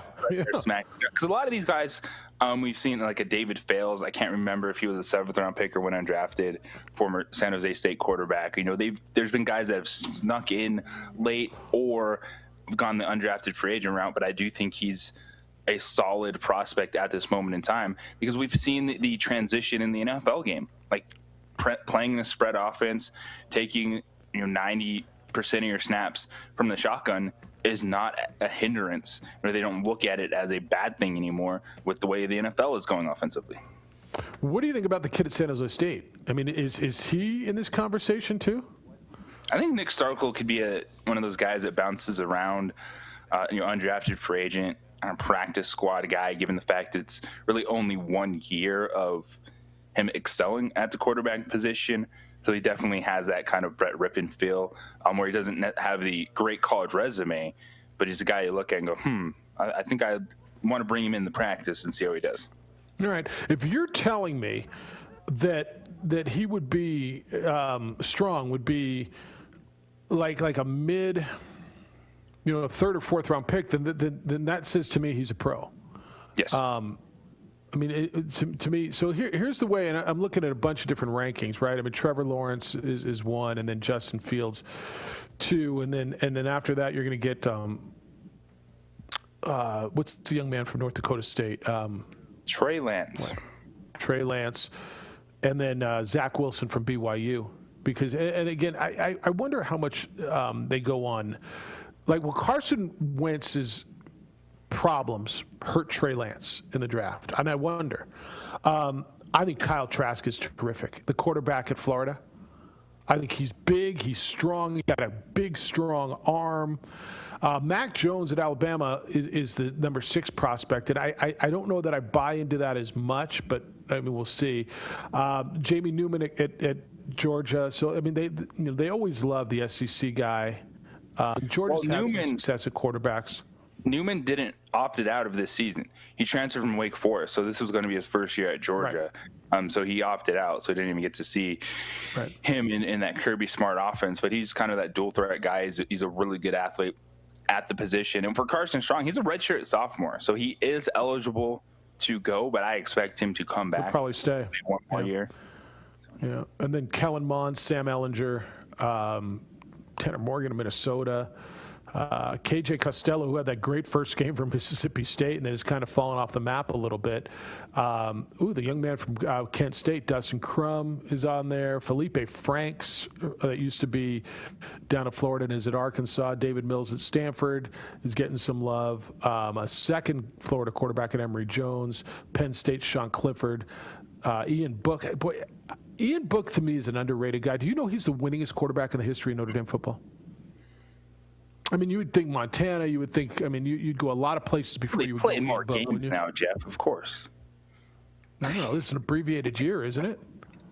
I think Ian Book, if they update those rankings, he is now just behind, say, like Zach Wilson. I think Ian Book is better than that last bunch of quarterbacks you named off, and then I think Carson Strong's better than Tanner Morgan, better than Felipe Franks. So yeah, right there, after that top tier, even right now as a redshirt sophomore, that's why I'd put Carson Strong. I wonder what he does. They're playing, Nevada is, on Friday night against San Jose State. The winner probably, and I say probably, goes to the conference championship game to play Boise State. The kicker there, and we talked about this yesterday, is if Nevada wins, so they will be a one-loss team in conference record. Nevada and San Jose State will be both a one-loss team. If Boise State loses to Wyoming, which I would tell you is improbable, and I don't know if with Wyoming down to their third-string quarterback, but if Wyoming beats Boise State and Nevada beats San Jose State this weekend, there will be a 3-way tie for first place in there's no divisions now in the Mountain West. For this year, there's no divisions. And the tiebreaker would go all the way down because they played an uneven amount of games and they didn't all play each other. And it would basically go down to who beat Hawaii because you start going down. Where was there a common opponent down the standings in number 7? And that would be Nevada's only loss was to Hawaii. And so Nevada would, even though they beat San Jose State and Boise State in that scenario would play for the conference championship. Now, I think, honestly, and I can't believe we're sitting here saying this, the Friday night game because the Boise State-San Jose State game was canceled, and that was going to be my favorite game of the year, the one I was most looking forward to in this league, Nevada-San Jose State Friday night is really good football. Like that's the game of the year in the conference, isn't it? Yes, it is.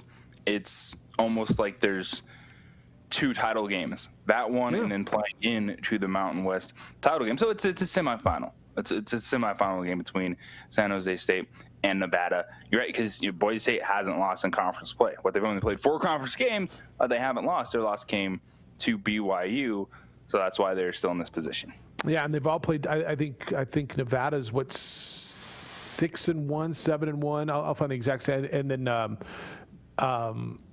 San Jose State is 5-0, if I'm not mistaken, and so they've all played. And this is, they saw this coming, and so they went by winning percentage, and I'm sorry, they go by the loss column, and this was all set up before we started. So right now, San Jose State's 5-0 and Nevada's 6-1. All conference games. Now Boise State's 4-1, but in league they're 4-0. And so it's all crazy, bro. Like they say in the Burke, it's all crazy, bro. I know, huh? But that's what it is. That's why the people in Nevada are saying we don't even control our own fate. Being Nevada, if they win, but somehow Wyoming, which that's got to be. Wyoming's got to be an 18.5-point dog. Oh, we've never seen that happen before. If somehow Wyoming beats Boise State would still be in. So Boise State's in no matter what, huh? Boise State right now, yes, is looking like that, and they are 12.5-point favorites. So that's not enough. Do you think that's enough? Games in Laramie? Yeah. Yeah, that's not enough. All right, 505-246-0610, 888-922-0610. NBA camps are open. A lot of big names getting paid. One big name not going to work, although he's getting paid. It's the opening drive on 95.9 FM and AM 610, the Sports Animal. Got the second. To the middle. Here we go, 3.9. It's Cooper's going to run with it. Cooper's going to swing it out to Lowry. Portillo couldn't get it off, and Clovis. It's waved off. He did not get it off in time. Portillo.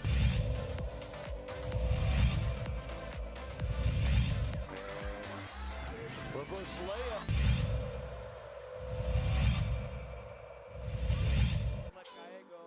Spins. Window. Finishes.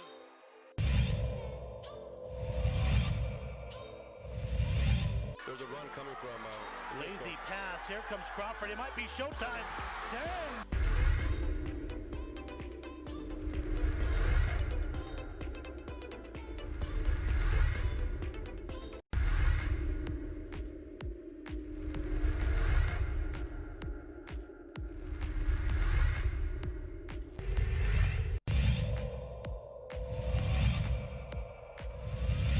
Let's play it over to Madrid. Plays it across the box off the dasher. It's settled. Shot up by Garcia. Trickles in. Goal.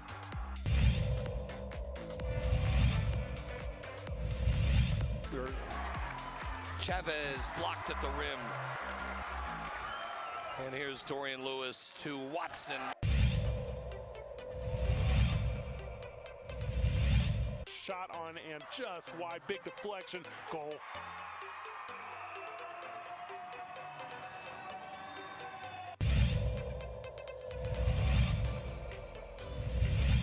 With his first field goal. Look at that. That's gorgeous.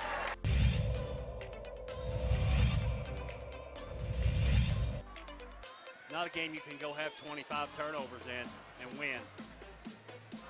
Get that out of here, Watson says.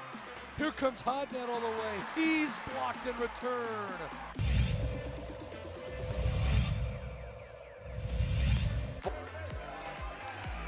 Dickey, did he get it off? He did, and he hit it.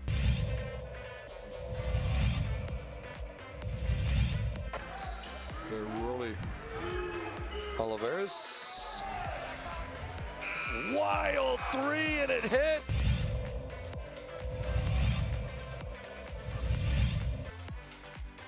Another steal nearly by Hiron. It is a steal. Avalos ahead to Hiron. The two-hand hammer by Hiron.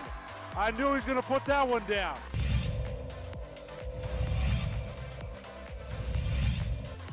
ProView Networks tonight. District matchup there. Davidson took it away in transition. Might be time for a jam. Yes. Oh!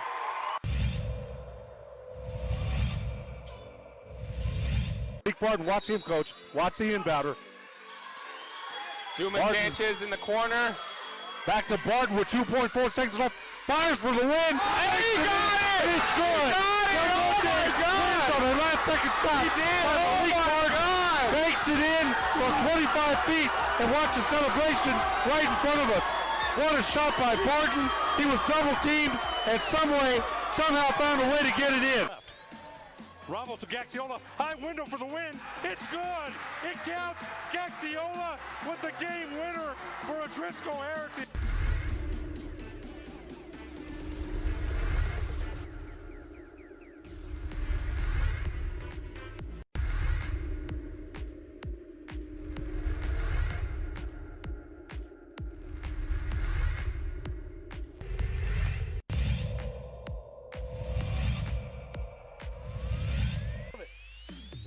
Melfi can cash it in.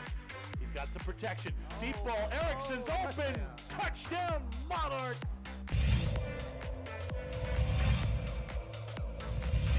Second and 10. Smith looking, and he's going to fire over the middle, and he's got his guy, and it's another big play. Walking away for a touchdown, Tristan Altier.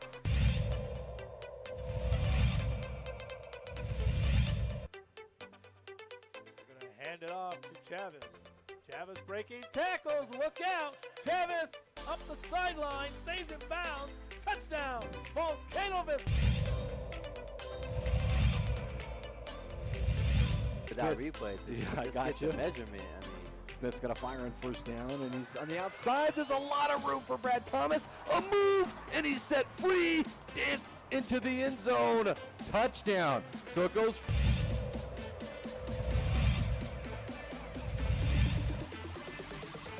Run with it. Stumbling. Gets down into the end zone.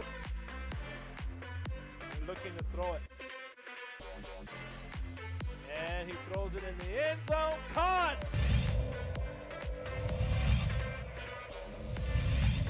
First and 10 from the 11. And spin move for Smith. Push the B button. Dance into the end zone.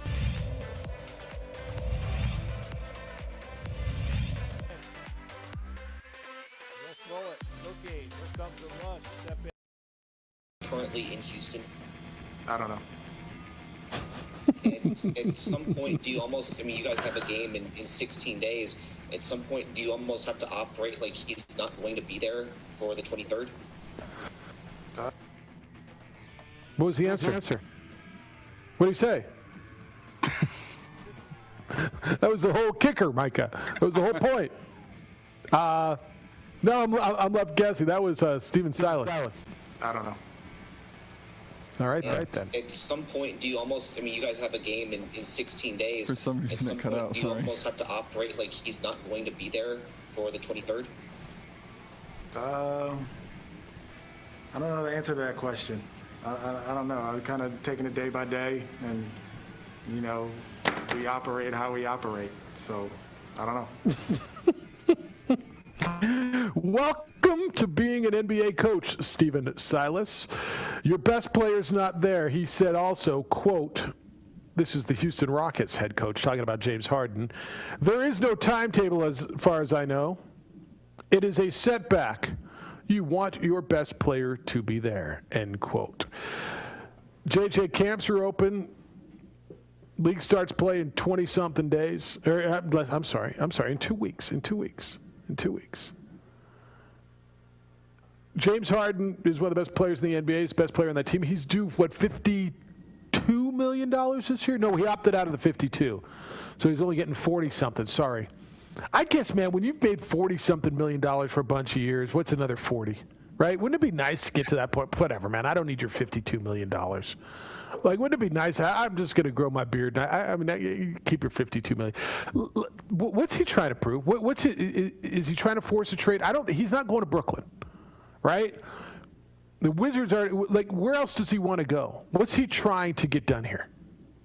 This is the first time with James Harden where I really don't know what is going on. And things happen in professional sports, and it got to a point where Houston, they felt like we just can't do this anymore. And I'm not one that piles on James Harden because they built that team for him. They built it so he has the basketball, so he's going to score the majority of the points. And by the way, when you look at, they came up short. And if Chris Paul doesn't get hurt, there's a real chance this team goes to the NBA Finals that year where they're up 3-2 on the Houston Rockets. But he got hurt, and it is what it is after the fact. So I'm not one that wants to pile on James Harden because he's done everything that Houston has asked him to do.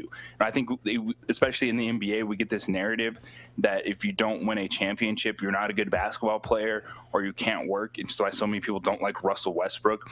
There's things to critique about these players, but I think James Harden in Houston checked every box outside of going to the NBA Finals. And this is the first time I really don't know what he's doing or what he wants to do. Life came at you, James. They realized you and Westbrook, I guess, apparently weren't as buddy-buddy as you believed. They felt they needed to do something different. You're still the superstar. You're still at the core of that team, but I don't know what he wants right now. So he hasn't done everything they've asked because they've asked him to show up to work, and he hasn't shown up to work, and he's under contract. But to your point, everything but win a championship, you're right. And winning a championship's really hard, and not everybody wins it. And I totally agree with you that you don't have to win a championship to be considered a great player. I know a lot of people disagree with that, right? I think there's plenty. Well, Barkley never won a championship. Well, really? Nor did Patrick Ewing and Karl Malone and Gary Payton. Well, yeah, Gary Payton, and they were all pretty damn good players. I personally, and I don't know James Harden, I think he's watching this thing disintegrate, and he's realizing, damn, I don't have a chance. I want to win a championship. And we made our run.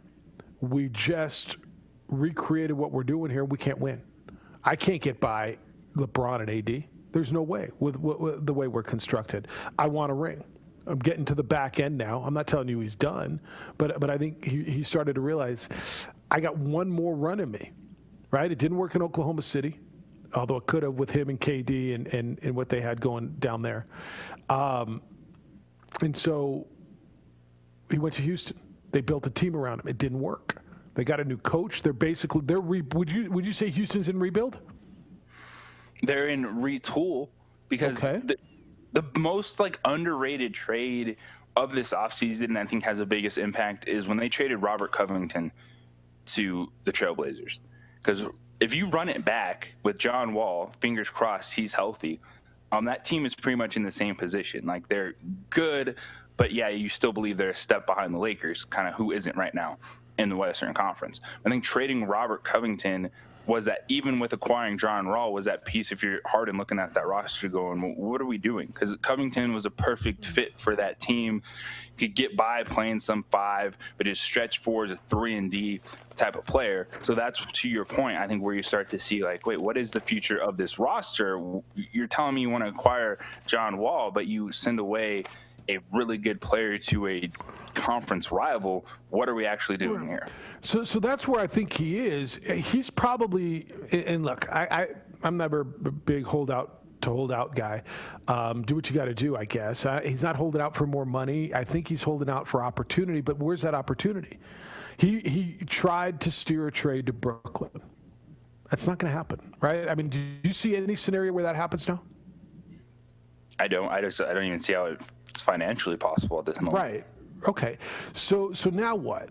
And I think he's looking around and just going, damn, I'm going to go out there and make a bunch of money and ball, but I can't win. And he can't win. That team can't win. I don't think, JJ, I think they're a borderline contender.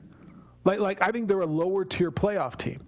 I think obviously the Lakers are better. I think the Clippers are better. I think the Nuggets are better. I think the Trailblazers may be better. I think the Warriors are better. I think the Mavericks are better.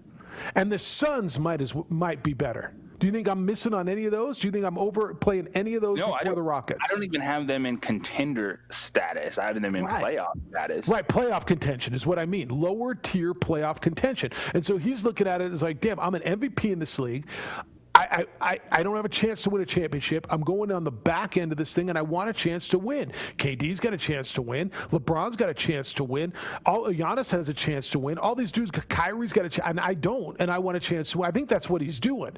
And I don't know, A, where that contract's going to allow him to go, and B, how he's going to figure this out. But to me, this is a guy who's just going, I don't want to do this again. I mean, I'll go do it for my $40-something million if I have to, but I'm trying to force a way to get myself in a better position to win because that team, as constructed, cannot win. Yeah, and you also see the other side of it going, you're still a top player in this league. James Harden's 31 years old. The way that I don't know what they're going to look like, new coaching staff, are they still going to be James Harden ball dominant? It would make sense that it's still mostly him with the basketball because he's a really good player in this league, creating and scoring. And, if you run it out there, you have the Lakers, who knows what the Clippers are going to be, but they're going to win enough games to be in position this season. Nuggets, the Jazz, Mavericks, if we can get Kristaps Porzingis healthy, that takes them to a different level. You mentioned Phoenix, finally. The Warriors. The Warriors are a playoff team. Now, not contending, but they should be. I think they're going to be better than most people think, even though Clay's out. Yeah, and that is, looking at it, Andrew Wiggins was now number 2 when it was supposed to be number 3. Yeah, they got some work to do, but I'm with you. I think they're a playoff team. New Orleans running down. Portland. New Orleans. Portland is a top 5 team in the Western Conference. Yeah, so that it's hard to win, and even to think now, as crazy as it seems, to your point, Houston is not even a NBA Finals contender. You're like, where are they going to be in the playoff race in the Western Conference? They're going to be battling for one of those last playoff spots. Because you're right. I'm just telling you, Lakers, Clippers, and then pick your order. Denver, Utah, Portland, Dallas, Phoenix, Golden State, did I already say New Orleans? And Houston. And by the way, we haven't even mentioned the Spurs, and he's kind of a witch and missed the playoffs for the first time in 100 years the other day, or last year. So where are they? They're not winning. They're not winning. They're not, and that's what he's sitting there saying. Damn, I want a chance to win. Yeah, I'm getting paid a lot of money, but I want out. And because and as frustrating as that is, man, there's only so many places to go. You got a bunch of dudes on max contracts. KD, Kyrie teamed up. You got John Wall now. I guess you could have asked if you wanted to be traded to go play with Bradley Beal instead of Russell Westbrook. So all you can do right now is take a deep breath if you're James Harden. Realize, yeah, this is frustrating, but your option is you got to go out there and ball and try to make the playoffs and do something crazy, because the landscape right now is – there's no big 3 you can form. To your point, you're not going to the Brooklyn Nets. Who's coming to Houston, if anyone, after this season? You have no idea. But to have it already be in a situation where Steve Silas is going, I don't know what James Harden is doing. I don't know where he is. That's not good. That's just it. You can have a coming together type of moment, but for Silas to not even know where he is, to not even be like, yeah, we've talked and we're working on it. I don't know. He shows up, he shows up. If he shows up, long he shows up. Year in Houston. Go out and play and make your $41,254,920 this year. Did you hear my number? $41,254,920. It'd be nice to be able to say, yeah, I'm good. Right? It's crazy. 505-246-0610, 888-922-0610. What you have to say. And I just ran right through that, and I know you had Marty on the line. We'll get there when we get back. I got a bunch of emails for you as well. Sorry, I didn't mean to go on that rant, but, well, we did, and actually it was pretty decent. No down payment for a new home? No problem. You can get a jump start. At Kirtland Federal Credit Union, the Jump Start Down Payment Assistance Program can give you up to $6,000 towards your new home, and this is not a loan. You don't have to pay it back as long as you stay in that house for 4 years. Prices are high right now, and a down payment could put that dream home out of reach. Don't let that happen. If you've never owned a home or you haven't owned a home in the last 3 years, you could qualify. Get a jump start on home ownership. Apply for Jump Start assistance today. Go to kirtlandfcu.org/jumpstart. kirtlandfcu.org/jumpstart. Kirtland Federal Credit Union. They are more than military. They are for life. Kirtland Federal Credit Union is the equal housing lender, federally insured by the NCUA. You could continuously cough for hours on end, or you could take Delsum Cough. Delsum Cough gives you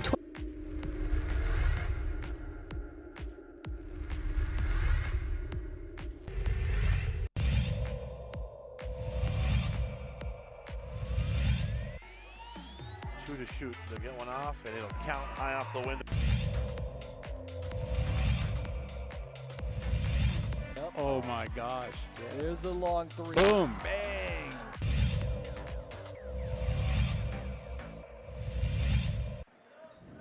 Martinez will beat the buzzer. Got it to go. His Or driving kick. Three's in the air. It's good.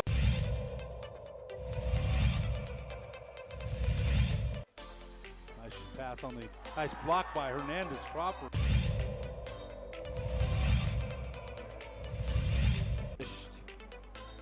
And Brown in the transition.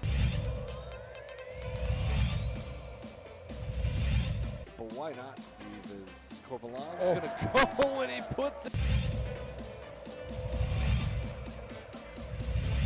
away. And Corbalan wants to put it down. Here comes Las Brown. You can't leave him alone. Put it down.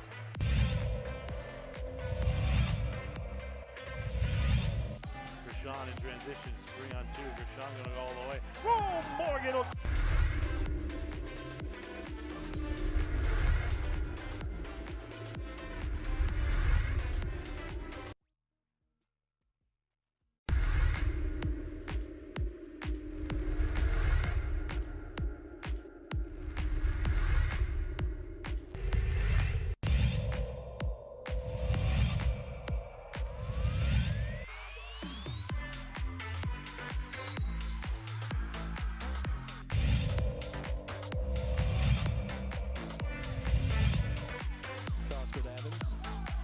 That ball stolen.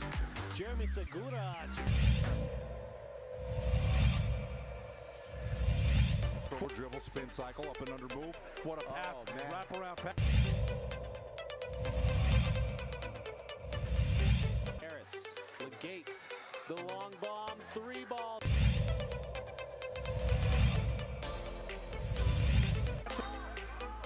Oh, great steal by Quinteros, lays it up and scores.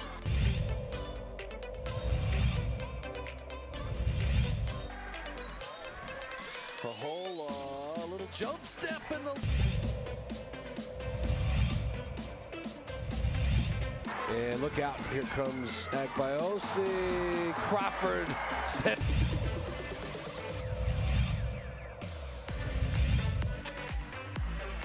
That's blocked. Lansing says, get that out of here. Sister to sister, Marianne Lansing's going to go all the way. Turnaround.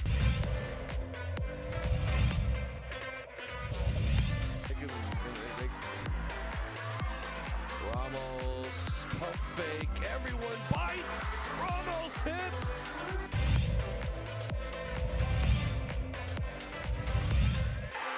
Jackson loses it. Taylor Bond back. LAU. Put it down.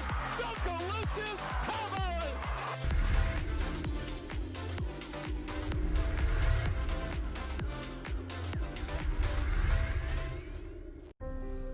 it? The New Mexico High School Coaches Association, established in 1941, is an organization of New Mexico's best and most professional interscholastic coaches. Coaches across work daily to help our student athletes excel in the classroom, on the field of play, and in our communities. Students that participate in interscholastic activities attain higher grades, higher graduation rates, and higher wages. Responsible for the North-South All-Star Games, statewide Coaches Award Program, and providing multiple professional development opportunities for New Mexico's coaches. Be a great coach. Marty held through all that. I was just ready to go to Marty. He held through that whole segment and that whole break, and he just left. Goodness. What about Philly for a spot for him? I like it. I don't know how they make it work. Simmons? Daryl Morey stepped down. He took over in Philadelphia. Comfortable with James Harden, knows his game, knows what he brings to the table. Have to be, the salary would have to be right. Look, I think everybody's probably sniffing around right now and trying to get him cheap, right? Here I'll give you a couple bags of balls for James Harden. I mean, right? Nothing cheap about it when you have to match at least 10% salary-wise. Right. No, I understand that, but as far as not giving Houston value and just basically saying, and then John Wall's sitting there just going, wait a minute, what? I'm coming here to play with Harden. And John Wall's coming off the Achilles. I mean, there's a lot of question marks there. 505-246-0610. Love to hear from you today. 888-922-0610. I've got emails that coming in. Jeff at 610knml.com. JJ at 610knml.com. This is from HB. He says, somebody better check on Strauss. Did you check on Strauss, Micah? I guess he was on the big stick last night filling in for Brandon, who's filling in for somebody else, who's filling in for somebody else. And the Steelers lost. I guess it wasn't pretty. He's a big Steelers fan. Did you know that? Strauss is a little dramatic at times anyway, as you well know, right? Yeah, they're no good. They lost to Washington. They haven't beat anyone good. The Steelers are frauds. When you're entering the starting gate in search of a perfect season, you don't expect the Washington Football Club to be the obstacle. Get it? Stiggle. Okay, see what he did there. I didn't hear Strauss yesterday, but yeah, Strauss can be a little dramatic at times. I demand a recount of the score immediately. I saw them put extra time on the clock and push that ball through the uprights when it went. Alex Smith cheated. He did. He ran off the football field with the ball. He did. And then the referees are like, wait a second, where's the football? Who has the football? And they can stop the clock for that. Did you hear his explanation on why he did that? Because he was trying to get the ball out to get the kicking ball in, because he knew they were out of time, so he was taking the ball out as quickly as he can to get the K ball in, because they have different balls to kick field goals, and that's why he did that. Yeah. Micah, who'd you tell me was on the line? Rudy. Hello, Rudolph. You're on the Quan's Auto Care Hotline. How are you, Rudy? Good morning. Good morning. I'm always a little suspicious when somebody starts off with, I'm a Lobo fan. But every Lobo fan I've talked to is ecstatic. And, there was a guy I called the other day, I think his name was JT, and he said he was a Lobo fan because he talked like one too. He wasn't expecting, like I wasn't expecting anything out of this season. I really was happy that they beat a team like Wyoming, because Wyoming is a quality team, and you look at the last 10 years under Wyoming, and they've done pretty well from Christensen on. They've been to bowl games, and that's a state that's really behind their team. Look at what Trey Smith said afterwards. I let the whole state of Wyoming down. Isn't that what he said? That's what he said. Yeah, so it means something to those people too. And anytime you win a Division I football game, it should be cause for celebration, especially around here. So I'm asking that guy to reconsider, and don't say you're a Lobo fan and then proceed to trash the team. What they did out there was special. Isaiah Chavez goes down in Lobo lore, along with Justin Malaya and all the other guys that have come from New Mexico and distinguished themselves, including guys like Dontrell Moore and Hank Baskett. There's so much tradition, and we need to start looking at that and see what we have and quit complaining about what we don't have, because Danny's going to get us what we don't have and what we haven't had since I was a kid. Yeah, I know it's been since 1964, and I don't care. I'm content to wait, because those guys that are coaching this team and those kids that are on this team in the next few years, they're going to bring us a conference championship, and you can mark it down like Danny said. I really believe that. He's done an amazing thing to turn. These are kids that were so used to getting beaten that they knew they were going to lose. They never went in the game even thinking that they could win. So to get that mindset changed from that to beating a team like Wyoming, 18-point underdogs. What this proves, Rudy. Yeah, what this proves, and we're at the top of the hour, so I appreciate your call, but it proves that the fan mindset needs to change too. Yeah, we won, but no, I mean, stop it. I don't know who you think you are. You're not freaking Alabama. Yeah, we only beat Vanderbilt by 26. No. You're the nation's longest losing streak. You're playing with a fifth-string walk-on quarterback. Hadn't won a game in over a year. Like Bill, I almost feel for somebody who's got to look at that and just, I'm a fan, but I can't enjoy that. Then why are you a fan, man? Enjoy a win when you can get it, especially when they come once every calendar year. I'm just saying. Goes back to that conversation, JJ. Why do we do this? I mean, our teams lose more than they win. Try to find a way to enjoy victory every now and then. It's the opening drive on 95.9 FM and AM 610, the Sports Animal. A Monday doubleheader saw the Steelers get their...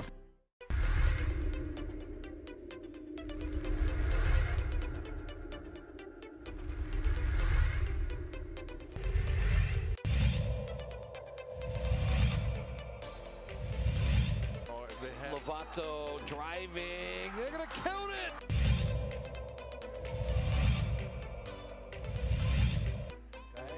Ooh, a little spin and a finish. Here's Natalia Chavez. Good spin. Takes him.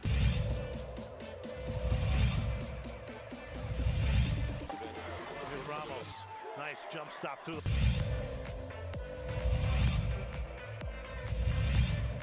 Maybe gambling a little bit. Oh, there's that.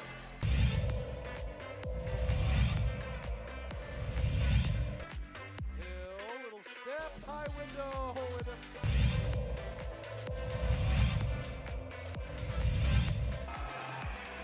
Got the second. To the middle. Here we go. 3.9. It's Cooper's going to run with it. Cooper's going to swing it out to Lowry. Lowry. Portillo couldn't get it off, and Clovis goes in. It's waved off. He did not get it off in time. Portillo.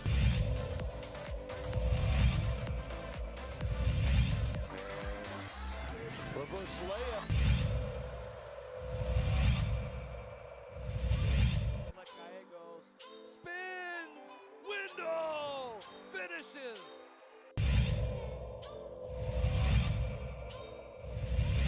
There's a run coming from lazy pass. Here comes Crawford. It might be showtime.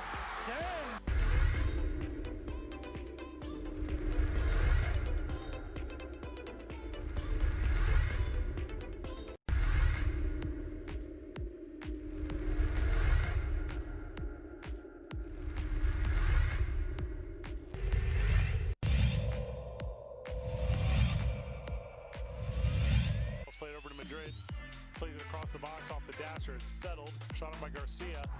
Trickles in. Goal.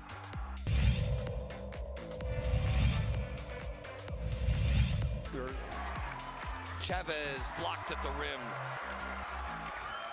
And here's Dorian Lewis to Watson. Shot on and just wide. Big deflection. Goal.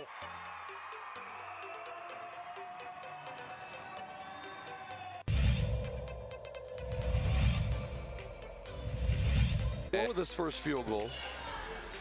Look at that. That's gorgeous.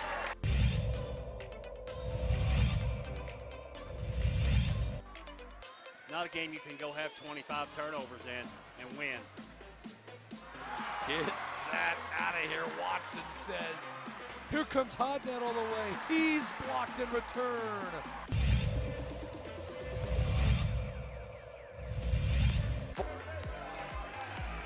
Dickey, did he get it off? He did, and he hit it.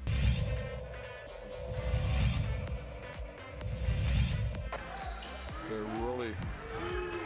Oliveras. Wild three, and it hit.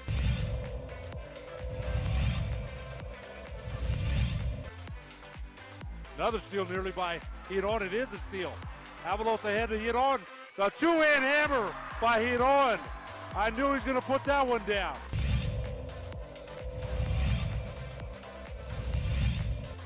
Nice ProView Networks tonight. District matchup there. Davidson took it away in transition. Might be time for a jam. Yes. Oh!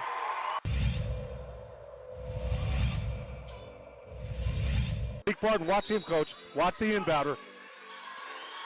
Dumas Sanchez in the corner. Back to Barton with 2.4 seconds left. Fires for the win. And he got it! And he scored. Oh my God! On the last second shot. He did. Oh my God! Bakes it in from 25 feet and watch the celebration right in front of us. What a shot by Barton. He was double teamed and somehow found a way to get it in. Ramos to Gaxiola, high window for the win. It's good. It counts. Gaxiola with the game winner for a Driscoll Heritage.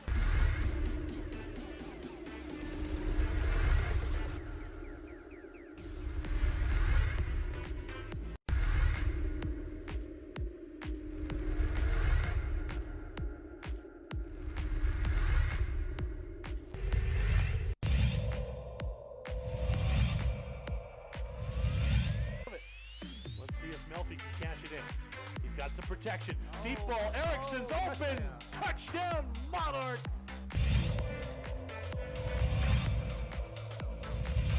Second and 10. Smith looking, and he's going to fire over the middle, and he's got his guy. And it's another big play. Walking away for a touchdown, Tristan Altier.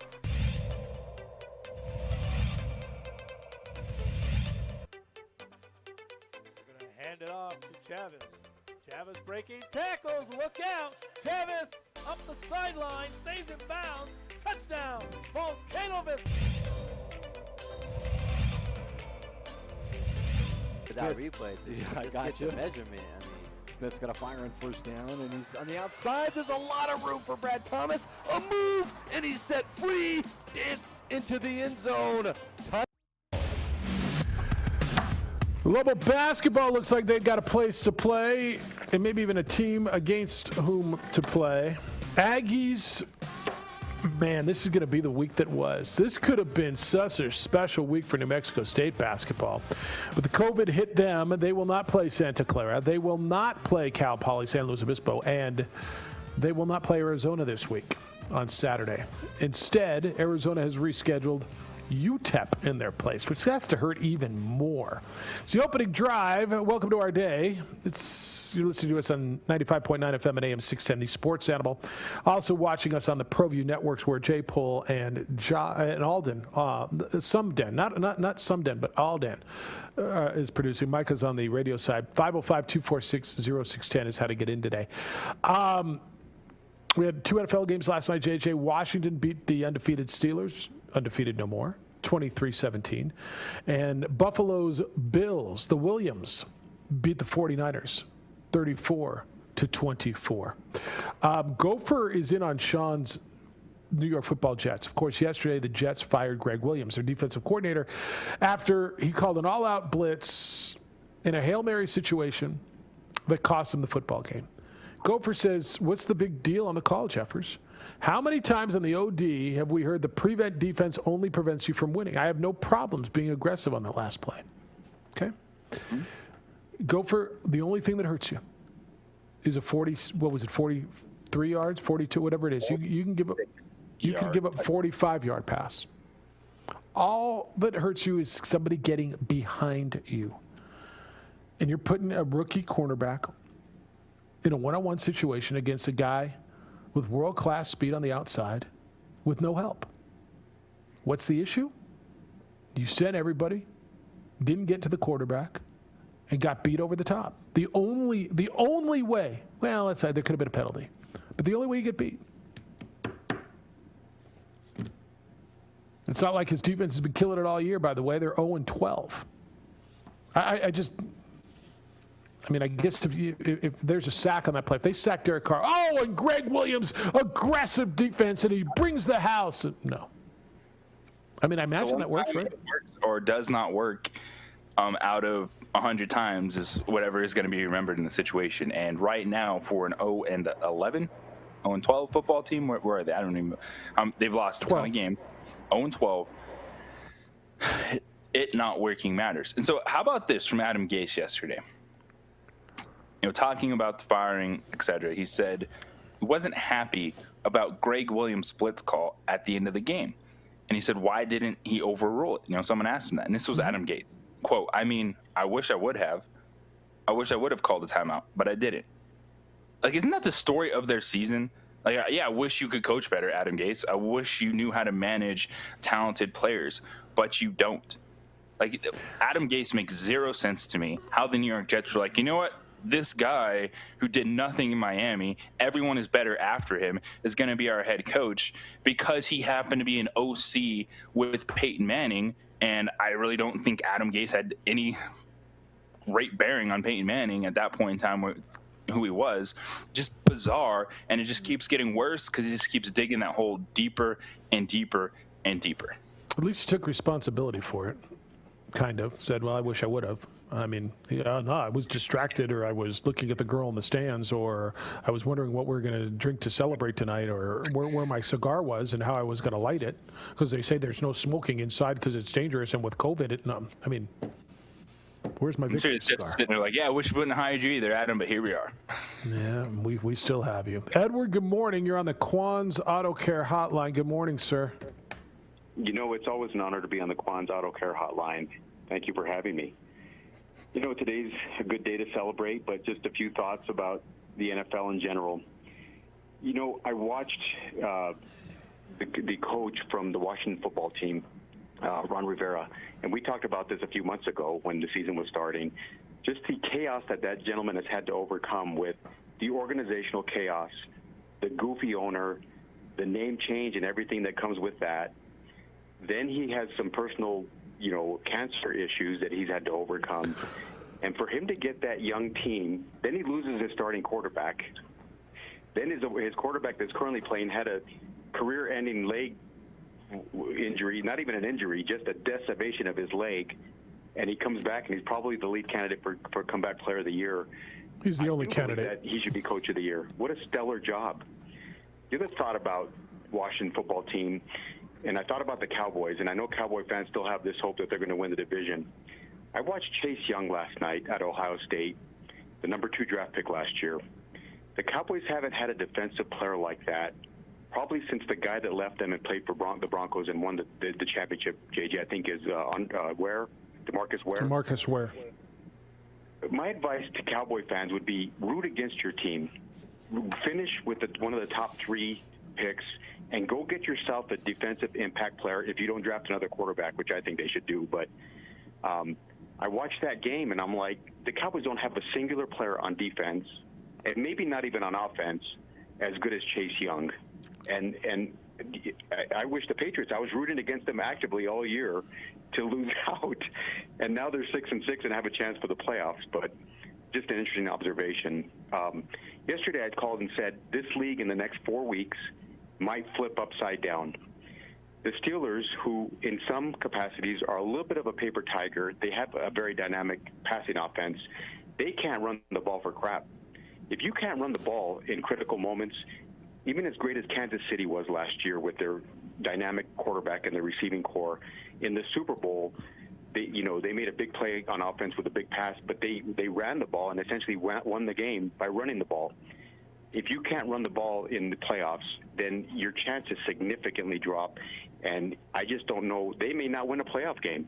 They could lose another 1 or 2, fall into that 2 seed, and get beat early. Anything could happen.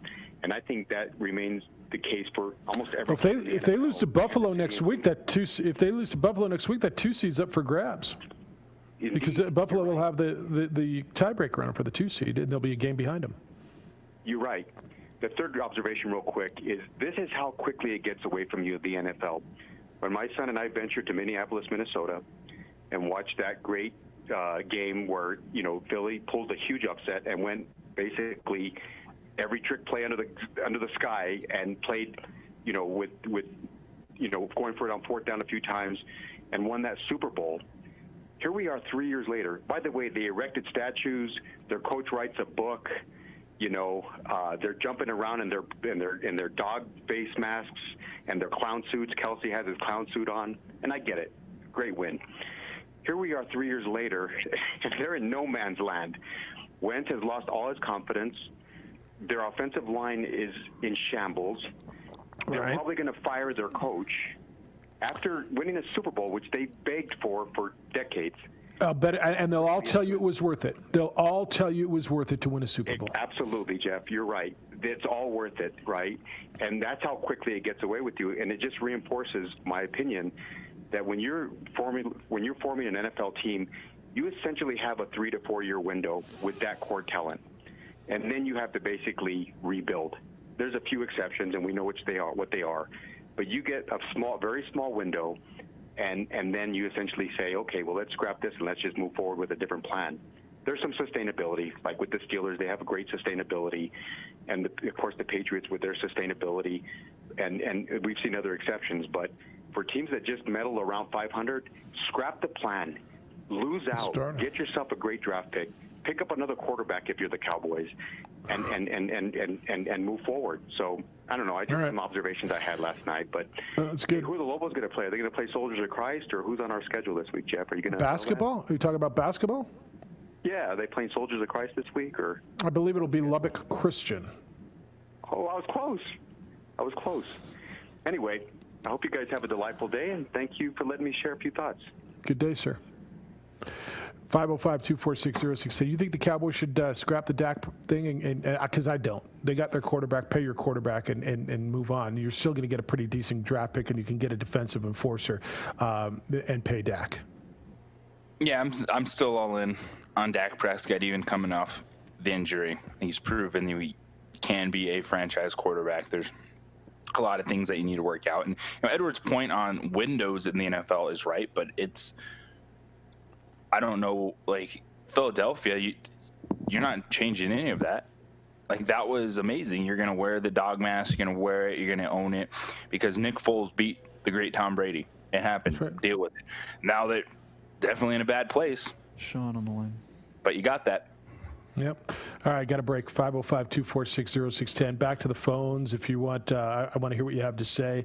I want to talk more NFL stuff. I don't think you get rid of Dak. How hard is it to find a quarterback? You got a pretty good one. I don't know. You want to be everybody else in this league? How long's Miami been looking for a quarterback? How long did Philadelphia look for a quarterback? How long pick your team, right? I mean, it's not easy. When was the last time the Jets, and they get plenty of damn draft picks, when was the last time they had a quarterback? Think about this. Somebody might be watching your home. Somebody may be watching your business. If a criminal wants to break in, they know when you come and when you go. That's why I suggest you call IPS, International Protective Service, because when you can't be there, they've got highly trained armed officers to be the eyes protecting your home or business with on-site guards or 24-hour patrols, and then the bad guys cannot predict the good times to target you. Especially now, holiday season, you're going to have packages left on your porch. Don't be a victim. Call IPS. There are no contracts. I've used them for years. You go out of town, they pick up the newspaper and the mail, roll the garbage cans to the curb and back on garbage pickup day, give your home that lived-in look, and give you the security and the peace of mind that you really, really need. IPS, 505-897-2420. That's 505-897-2420. Or go to ipsglobal.com. They're committed to making Albuquerque a safer place to live and do business.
Don't sacrifice quality of flavor when you're in a hurry.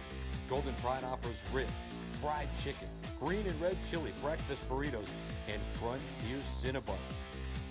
4 great locations, or visit us online at goldenpride@abq.com. Golden Pride Barbecue Chicken and Ribs, proud supporter of ProView Sports Network.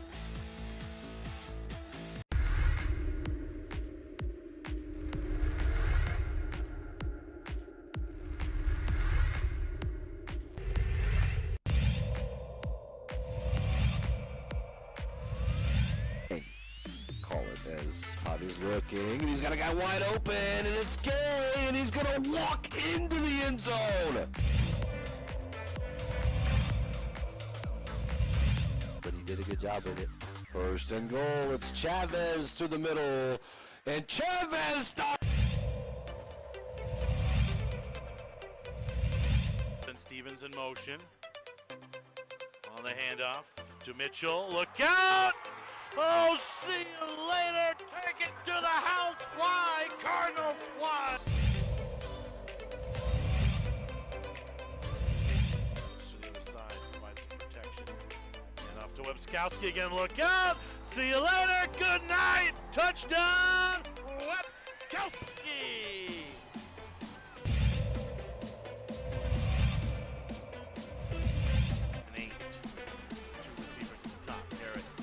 All day. He's going to fire to the end zone. Open man! Touchdown! Wildcat! Not a defender inside. A little bit. Kowski on the sideline!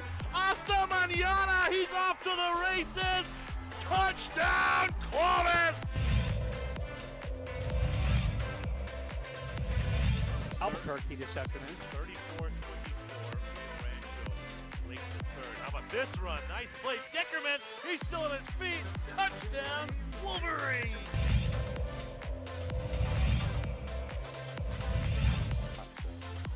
Exactly what they want to get yards. He's going to go for it. He's got a guy towards the end zone. It's Krebs. Touchdown. What a play.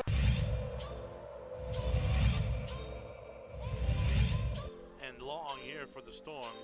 Handoff to, we're going to fake the handoff, excuse me.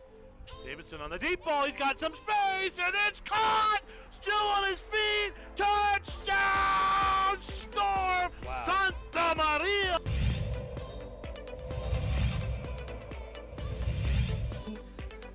And so they'll send one deep and returnable at the 2. Usually Volcano do either a reverse or a fake reverse, and here it is a reverse.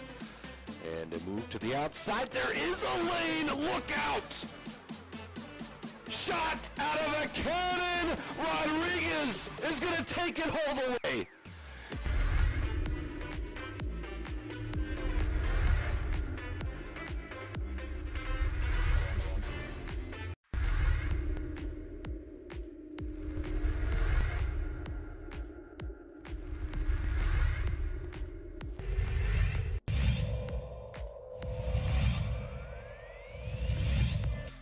Let's get a little closer.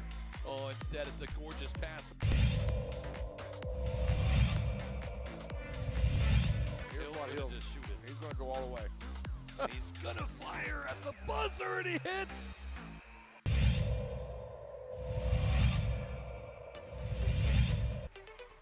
Great pass, Hadbury, and thank you very much.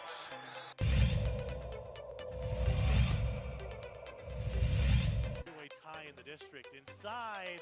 Fly. Eagle. Chavez uses some athleticism. And then Morris down low, able to finish. You called it, Steve, in 10 seconds. And look at this. Stripped. Stolen Watson. Christian Lucero beats the buzzer. Here's Ian Chavez, the sharpshooter. Got it. Said that anything better. He answered the question. He On got a another steal one. at the buzzer. Back to back for Chavez. To the paint. Medina from the volleyball lines. Medina wants another one from deep. Oh, he wants 10. Give him 10.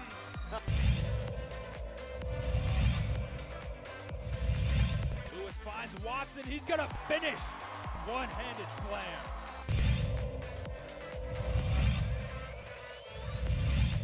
Vista, but just all the different scenarios we can see potentially play out ahead of the state tournament.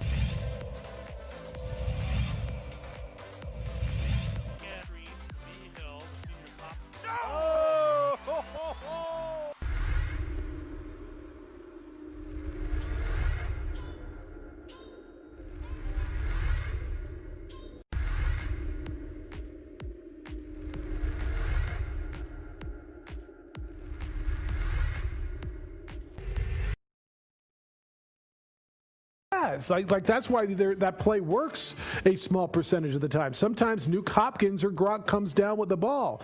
But I'm going to take my chances with 7 or 8 defensive backs back there at the goal line as opposed to one-on-one with a rookie against Henry Ruggs and rush in and try to get at Derek Carr. I'm going to take my chances giving him 45 yards instead of 46. Yeah. Or because we are all great defensive coordinators on Monday morning. Damn right. What if, all right, you're bringing pressure, why do you not drop even deeper if you're in coverage? Instead of play press coverage on the line. At least then try to rally to the football as opposed to be getting deep. All right, you're bringing pressure. We'll give you that chance to make up the ground instead of chasing a receiver.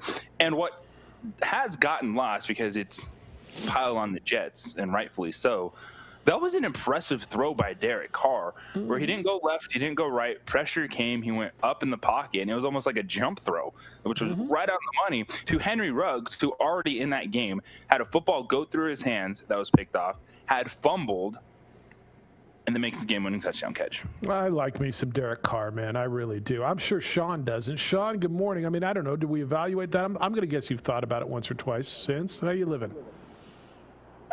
Better today, gentlemen. How's it going? It's all right. You? Good. So last night I was reading Boomer Esiason was talking that Cowher may actually be interested in the Jets job.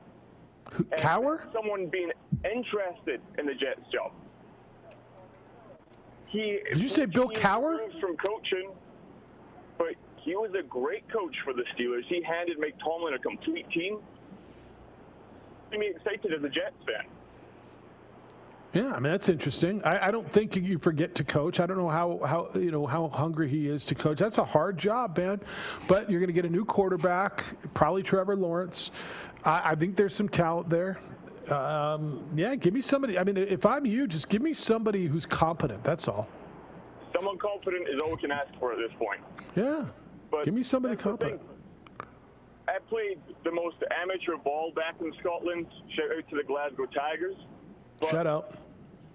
You always cover the deep ball. 4th down, 15 seconds left. What are you thinking? That deserves your job if you make that call. It's been week after week. The Jets have always had someone run or catch for at least 100 yards against them. How do you keep a defensive coordinator when that happens? Let alone that 4th down call. Yep, you don't. You don't? You don't. So it's a better day for Jets fans. It's going to get better once the season's done and Gase is gone. But, watching Alex Smith play last night, how does he not get comeback player of the year? That was amazing. Yeah, there's one candidate for that. I mean, there's one, right? Who else are you even telling me? One. That's right. That's right. Alex Smith, love to watch the guy play. Great story. I thought he got a rough deal in San Francisco, but he did. Man, he's made his way back. Sean, like I said earlier, if you're not rooting for that guy, you're not human, or you didn't see that documentary. I mean, it's one or the other. I mean, and you should see it, and then you'll root for that guy, and you'll feel more human. That is as good of an athletic comeback story this side of. I don't know. It's probably better than the Tiger Woods story. JJ, I told you I think Tiger Woods' comeback is as good as there is in sports. I'm going to tell you that this guy gets to the playoffs. Well, I mean, I don't think he's going to win a championship, but this is a hell of a comeback story. And that's the thing. This is what 2020 needed. Yeah, a good story. All right, man. Everything else has happened this year, that is something we can all look at and universally just enjoy that this guy's perseverance. Even last night when his leg was just pouring blood. Leaking. He's leaking. He was unfazed. Yeah. I guess you'd be unfazed by a little cut after what you went through. Sean, good to hear you, man. Be well. Appreciate you Thanks. guys. Have a great one. So Alex Smith is out on the field leaking from the leg. What did you think when you saw that? Were you like, oh, well, it was man. a good thing they quickly cleared up which leg it was. It was the other leg. And I had forgot just how crazy the season has been. It was Kyle Allen before Alex Smith. So they went to Kyle Allen over Dwayne Haskins because Ron Rivera's like, you know what? This kid's going to give us a better chance to win. Then Kyle Allen gets hurt, which gives us the Alex Smith story and realize, Alex Smith has still got a little bit of something left. And I really liked how he pushed the football downfield yesterday. I don't think I've seen Alex Smith throw the football like that in a while, being aggressive, taking those shots, which you have to do in that league. And then his whole story, with what happened and Kaepernick coming in and just going crazy in the postseason on the Super Bowl run, going to Kansas City, where Alex Smith was a good quarterback. He did nothing wrong, but they're like, you know what? We're going to go to this kid. We got this kid. So thanks, Alex. And that's what made Patrick Mahomes, right? He's been in bad circumstances, and the worst, of course, is snapping his leg and almost losing it. JJ, I told you I think Tiger Woods is the best comeback story in sports. I do. His age, his injuries, his story, and nobody's risen from the pinnacle because very few have been at the pinnacle at which he was, right? Now, Alex Smith was never at the Tiger Woods level. He never won a championship. He was a good quarterback. But this is to me, this isn't Tiger Woods. But just because I saw that, and if you haven't seen the documentary, find it. Go to ESPN Plus, and what's it called? Project 17 or something? Is that what it's called? The Alex, you could find it. The 11, whatever number he is. Project 11, whatever it is. Burned in my mind. And Mike, have you seen it? Have you seen that documentary? You've got to go see it. Take an hour out of your life and watch this. Burned in my mind, JJ, is one image. Do you know what that one image is? Is him sitting in the operating room and with this infection in his leg, and they show his leg, the inside, like the muscle, all the way you see his bone. That's how much of his leg, and they were going to amputate that leg. And he went to the hospital in San Antonio where veterans, amputees, veterans of military veterans go to learn how to use their artificial limbs. And that's where he was. And he's out there on a football field beating the undefeated Steelers. I mean, again, I think Tiger Woods, now this is a much more physical game than what Tiger Woods plays. Tiger didn't go out and get hit. So you may want to tell me, and I'll listen to you. But I think, where Tiger came all the way to rock bottom and back to the top win of the Masters is a little bit more dramatic. But this is as good of any sort of a physical comeback story. And Peyton's was good with his neck, but this is unbelievable because he was. The thing is, will he walk again? Will he lose his limb? It's entirely different than back injury, knee surgery, challenging things to overcome, especially when you get older. This, like you said, there was a moment we thought he wasn't going to have the lower half of his leg. Like they were going to amputate his leg. How challenging it is, because we're numb to it as sports fans. Like when injuries, he tore your ACL, bummer, we'll see you next season. Ankle's pointing the wrong direction. How long will it take? Yeah. We'll see it next season. What does this mean for my fantasy team? Like that's the way people are when they watch sports. And yet this guy is sitting there in the hospital, like 20 some odd surgeries, with the infection, wondering if he's ever going to walk again. And now all of a sudden we're talking about, we might like Washington to actually win the NFC East. Absolutely crazy story. Yeah, in large part because of that man who we never thought would walk. And again, first time he went out there against the Rams, when your boy Kyle Allen got hurt and he got sacked, and we all kind of, right? And the sack was a guy on his back. It was Aaron Donald on his back.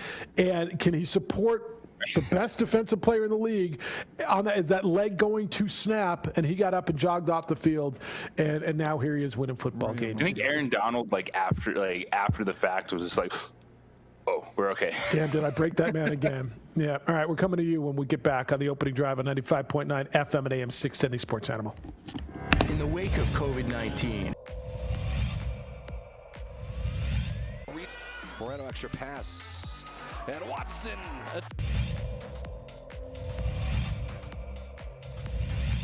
with it. Gallegos, and he's going to run all the way. Window, yes! Able to get out of it. How did he find Battle? It's to Cunningham, and it... I mean, Ramos' hand. Ramos puts it up, beats the buzzer!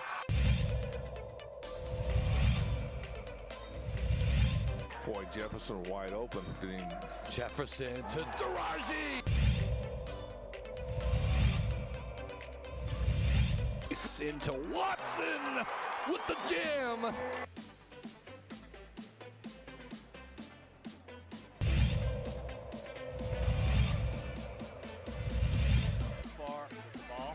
Another steal by Domino Lovato, and here comes Agbaiosi. Lob, two-hand hammer. You knew that was coming.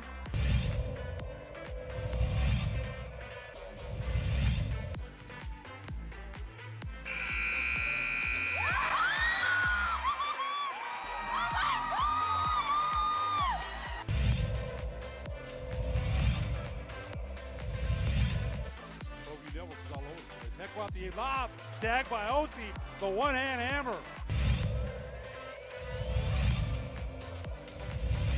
Put up. And a drive from Palm.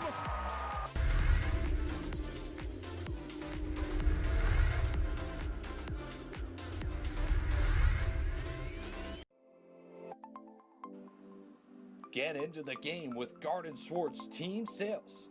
They have everything you need, from screen printing, embroidery, and digital printing services, high school letterman jackets, and all high school and club uniforms, and individual and team apparel with the most reliable brands like Speedline, Rawlings, and Wilson. And don't forget to check out the latest F7 Shut helmet. It's all at Garden Swartz Team Sales. Give them a call, 505-884-1234. Garden Swartz Team Sales.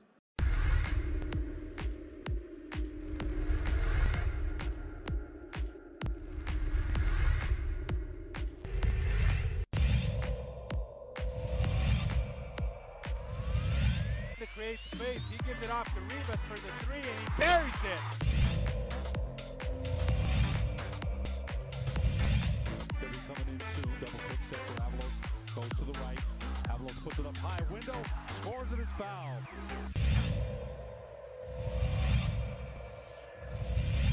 Right here by Lewis all the way. Coast to coast. And finish. What a... Around the screen. Against White. Step back. It's blocked. JB with the block.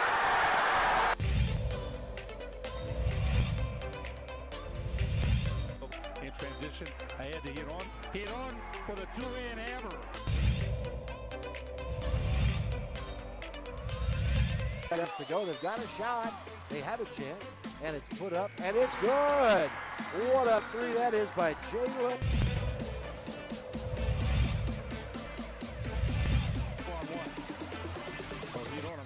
Hito puts it up.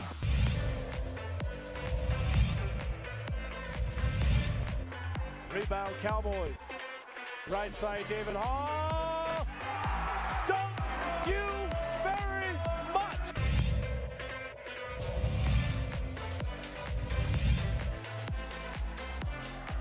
Here come the Cowboys. Domino Lovato lays it up. Missed it. Hey, how about it? Thank you, Lusses. Thank you very much, Raquan Mitchell. Clock at 6. They get it. Barnes Tompkins fires. Yes! Pass up court. This for the win. Blocked by DJ Bustos. Cowboys win. Cowboys win.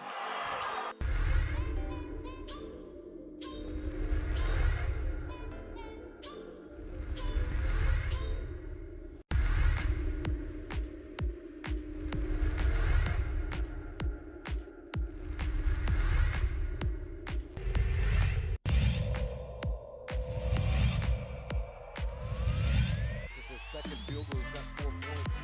Watson, though, goes all the way.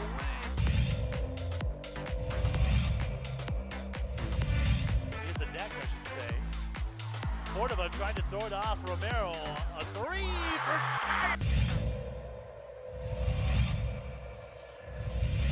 Set out to Jutapia. Nice move behind his back. It's a good.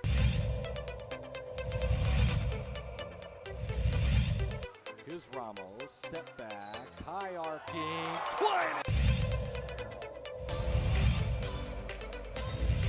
Well, he needed to get his legs back under him. Ooh, little kick. Animal. All right, you got Cowboys tonight. We got them on the radio here on these Sports Animal. 5:45 is when that game starts. Cowboys and the Baltimore Ravens. Looking forward to that. Big one, obviously, for both of those teams. It's the opening drive. Jeff, JJ, and Micah. 505-246-0610. It looks like the whole crew's there on the ProView side. J-Pull, Josh, Alden, everybody's there. You can watch us on ProView Networks. Don't forget, every day at 3 o'clock, Channel 26 on Comcast, you can watch the replay of our show. Let's go to the phones. Hey, Ray. Ray, you're on the Quan's Auto Care Hotline. Good morning, Ray. How's it going, guys? Good. How you living? Hopefully that wakes I'm a Raider fan, so hopefully that wakes up the Raiders doing that thing. Now we got big games to go, but you saw the play before, right? The play before. Yeah. Aguilar was wide open. Too, and he was wide open, and Derek Carr just overthrew it. And they knew what defense they were going to play because they kept our tight end in the block, the best receiver on the team. They kept him in the block, and it was just one pass, one way, and it was going to run the whole time. Hopefully that wakes us up when we got Indy. Thanks. All right, see you. So the week before, didn't they get run out of the building by who beat the crab out of them? Like 43-6 the week before. The Raiders got beat by who? I got to look this up. Am I wrong? Didn't the Raiders lose a week ago by 1 million? I'll tell you who it was. A bad game a little while ago. Wasn't the week? It was the week before. The Falcons beat them 43-6. So they lost the week before. Right, they lose to the Chiefs. Right, and then you're like, oh, they're so tough. And then the question was, how do you lay an egg like that in Atlanta? Yeah. And then they almost lose to the Jets. And you can tell me they should have, and I'll listen to that conversation. Yeah. Yeah, that's what you're dealing with here. It's unbelievable. But maybe this will wake them up. We'll see. Because next up, they get the Colts. And this is a gigantic. If they don't beat the Colts, they don't get the playoffs. I don't see how they're going to climb teams. This is one of the teams that they're trying to climb. How they get in the playoffs if they fall back? Because then they get, well, they'll beat the Chargers, and they get the Dolphins and Broncos. Everybody beats the Chargers, right, Josh? I mean, 45-0. Patriots, man. Did you see that game this weekend? It was 45-0. Have you heard about it? 45-0 at home. Like, why did I just show up for this? To Cam Newton. I was listening to a lot of commentary on this yesterday, and a lot of NFL guys that you would respect, you know, a lot of the talking heads just said it was a coaching mismatch, that this was a classic Belichick just mismantling Anthony Lynn. And look, I don't know. Players make plays, so I don't know how much or how little credit you want to give the coach on this. But I heard that more than one place yesterday, that this was just Belichick just absolutely taking advantage of Anthony Lynn. Yeah, and a lot of this stuff, it seems like you should have it figured out by now for Anthony Lynn. It's a lot of game management situations, what to do with timeouts, how to position your team. I think some of the play calling has been questionable, but ultimately that's between him and the OC that, and not directly on him in some of those situations. But in the big time moments, he has struggled. And there's no more, I think he's going to get it. I think Anthony Lynn's a good coach. He might be a good guy, but he's had too many of these situations. 45-0. Getting beat is one thing. 45-0. Well, getting beat absolutely to that point of what you just discussed. Like Bill Belichick going out there, just running circles around him. And it's not like it was the Chiefs against the Lobos, right? I mean, you could argue that there's more talent on that Charger roster than there is on the Patriots roster, right? You could absolutely have this conversation. So getting beat, to your point, is one thing. Getting beat 45-0 at home by a team that is not superior to you talent-wise. And the other thing is the way you lose all season, just losing in unbelievable ways. Unbelievable ways. And then the special teams still being that bad. Yeah. Like this, and it's all to have the punt blocks, to be down 21-0 right before halftime. Your kicker had just missed a 46-yard field goal. But you know what? Let's line up to kick a 58-yard field goal. Nothing bad can happen here. Rope blocked, touchdown. I can't even believe Josh is 5 for this. They showed up for this. Omar said, worst record in the NFC, Jeff. If Dallas Cowboys lose tonight, they'll be at the bottom, and I can guarantee you that isn't sitting well with Coach Jones, and he has reminded the guys of that more than once in practice. It will be the highest-rated game of the week because, win or lose, America loves to watch the most complete franchise in the NFL, Omar. I'm going to guess it's not the highest-rated. Do you think Tuesday night game by itself will outrate the Monday night game, any of the Sunday night, the Sunday night game? What was Sunday night, Chiefs and Broncos? Well, the Tuesday night game is going to rate on Fox, but I mean, maybe, but who cares? They would have the worst record in the NFC. I don't want to tell you they can't win tonight because I just saw 2 other NFC East teams win games that there is nobody I know picked them to win. Do you know anybody who picked the Giants to win in Seattle or Washington to win in Pittsburgh this week? Not currently on this Zoom call. I took Washington to the points, but because Pittsburgh's been playing a lot of close games. But I mean, nobody. So can Dallas win tonight? Hell, the Ravens are playing. They're not playing well. How healthy are they? Have they gotten the majority of their guys back? Because I don't think they've got Ingram back. I think Dobbins is their running back tonight, right? I think they got their quarterback back, but he hasn't been playing well. They've lost a lot of guys on defense with this COVID stuff. They're playing this wonky schedule. They're going all over the country. I'm not sold. This is a gimme tonight. If you're asking me to pick, I'll pick the Ravens. But I'm not sold that this is a gimme. No gimme at all. I do think Baltimore is better with J.K. Dobbins and Gus Edwards, so Mark Ingram not playing doesn't matter because he hasn't done anything since scoring a touchdown in week 1. And it comes down to where is Lamar Jackson at? He has struggled this season. That team hasn't been explosive. You're talking about an MVP last year. Lamar Jackson is Steve Nash, where he's really good, but you're still always going to be like, can he be the guy? Can it be all about Lamar Jackson? And it's okay if it doesn't have to be as long as everything is working, but we're seeing everything isn't quite working, so how is he going to respond? Now he's just got to get his name worked into a song or two. We'll get back to the phones when we come back. 505-246-0610, like Steve Nash. On the opening drive on 95.9 FM and AM 610, the Sports Animal.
Don't sacrifice quality and flavor when you're in a hurry.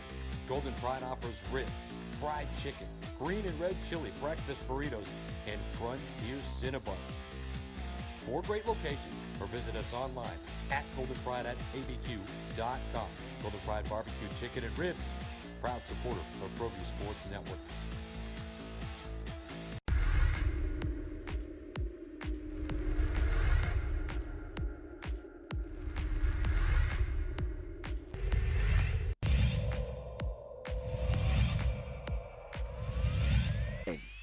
Call it as Javi's looking, and he's got a guy wide open, and it's Gay, and he's gonna walk into the end zone.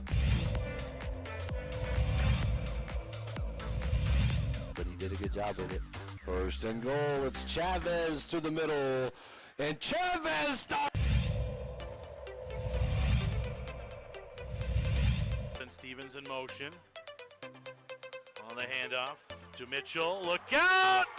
Oh, see you later. Take it to the house. Fly. Cardinals fly.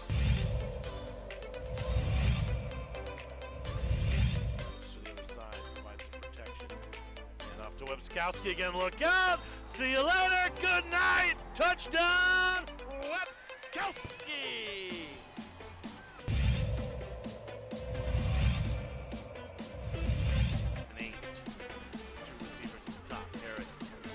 He's going to fire to the end zone. Open man! Touchdown! Wildcats! Not a defender inside. A little bit. Kowski on the sideline! Hasta mañana! He's off to the races! Touchdown! Clovis!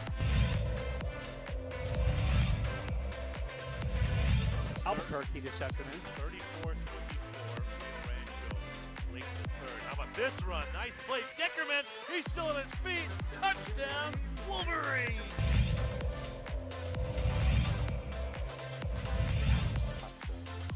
Exactly what they want to get yards. He's going to go for it. He's got a guy towards the end zone. It's grabbed. Touchdown. What a play.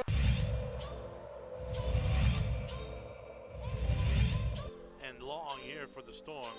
Handoff to, we're going to fake the handoff, excuse me. Davidson on the deep ball. He's got some space, and it's caught! Still on his feet. Touchdown, Storm! Wow. Santa Maria!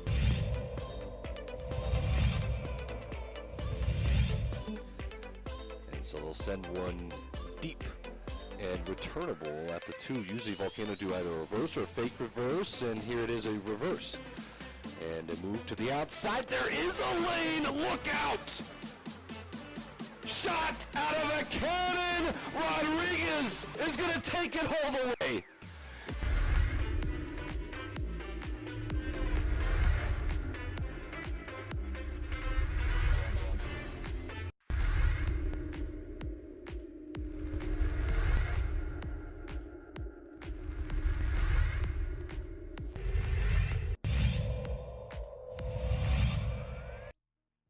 A big Tuesday. I'm going to guess, does Danny talk today? Are we going to, JJ, will we find out about Tavaka's health probably today, right? Or at least if he's back. Yeah, we'll get an update today. They're practicing now.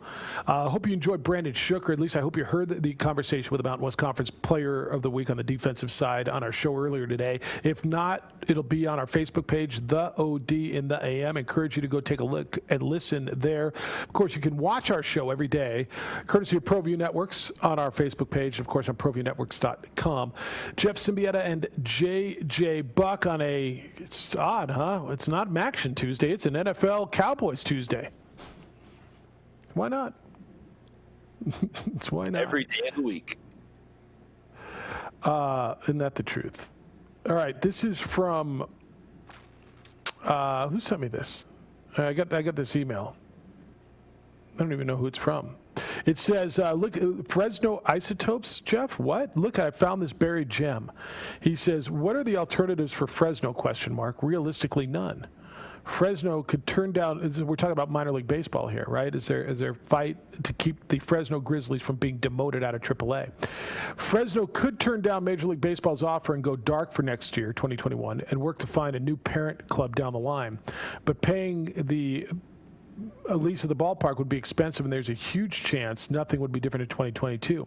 And there would be nothing to stop the Rockies or another major league team to make a run at that ballpark lease in 2022. So what he's saying here, and JJ, there's a story on ballparkdigest.com. Did you know that the Fresno Grizzlies, the AAA club of, what have they been, the A's, I believe, are fighting demotion, and they may go to the California League, which is a single A league.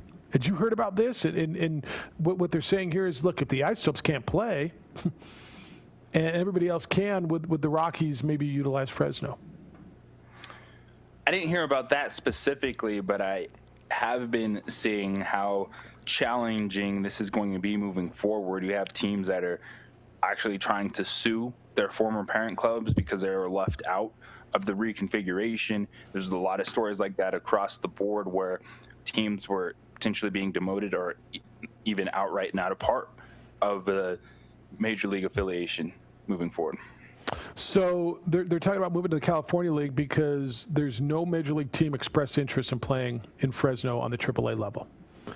It was the Nationals. That was the most recent team. Didn't want to keep a top affiliate on the other side of the country. They opted to affiliate with the Rochester Red Wings of the International League. It came before the drama that's now involving the Richmond Flying Squirrels. That's a great name. The Richmond Flying Squirrels of the AA Eastern League, and the Nashville Sounds in the PCL. No other teams committed to Fresno, and no team is committed to Lancaster. That's a single A California League team. So it was easy for minor league baseball to move the Grizzlies to the California League with the Rockies potentially as their parent club. Interesting. Really, I didn't know about all that drama that was going on with them, and I appreciate the email to let me know about that. Gene says, forget about basketball, Jeff. When I hear Mayor Tim Keller already dropping hints that we might be eating red until summer, when I hear locally elected officials say these restrictions are so ridiculous they may never reopen, I'm concerned about Albuquerque's AAA franchise, our beloved United, rodeos, and powwows, spring football practice. Heck, are you certain you're going to see balloons 10 months from now? It's from Gene. I'm not certain I'm going to see anything 10 months from now. I'm hopeful. I don't know what the isotope situation is going to be, dude. I'm honestly, like, if that would be the first thing that we kind of, high school sports. To lose 2 years in a row of global baseball and then isotopes baseball, the isotopes aren't here this year, dude. That's going to be 2 straight summers without that'll really hurt, I think. I agree.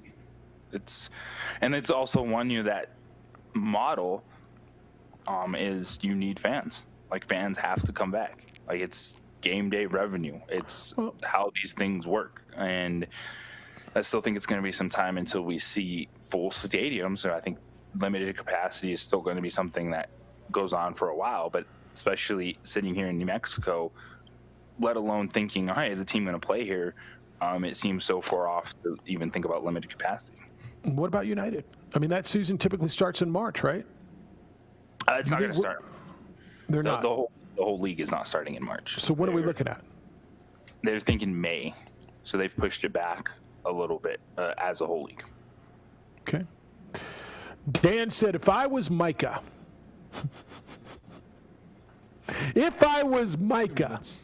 he says, I'd put on the Tiger gear and take a road trip to Clemson, South Carolina, Jeffrey and Juan Jose, in his shiny new 2012 Honda Civic with manual transmission to see how many spoiled, hot little co-eds offer to give him a ride. By the time they realize he isn't who they think he is, he'll have had a lot of fun. It's from Dan. I'm just, you should try this whole Trevor Lawrence thing. Get yourself like a Clemson Tiger, go on the eBay or something and find a used Clemson football warm-up jacket. 1 minute. Roll down. Beautiful Clemson, South Carolina. No, that would get you in trouble with your beautiful girlfriend. Don't do that. You don't need that. Exactly. That's why you're not doing it. Thank you to Brandon Shook. He is the Lobo linebacker in the Mountain West Conference Defensive Player of the Week. Jim Rome show is next, Dan Patrick show's after that. Sports Bar at 3. You get Cowboys and Ravens tonight. 5:45. We'll be back tomorrow morning at 7 a.m. with more award-winning radio. Micah, Alden, J. Paul, good job. Josh, great observing. You did a good job observing back there. JJ, enjoy the day. What are you preparing for? What big broadcast? Football. Focused on football this week. The football. All right. We'll see you tomorrow morning. Be good to each other, please. Be kind, loving, caring, and sharing. See you tomorrow.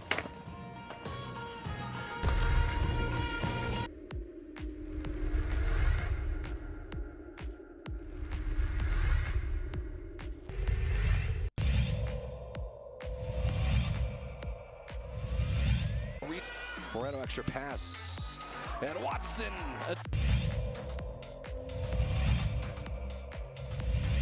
Out with it, Gallegos, and he's going to run all the way. Window, yes! Able to get out of it. How did he find Battle? It's to Cunningham, and it... I mean, Ramos' hand. Ramos puts it up, beats the buzzer!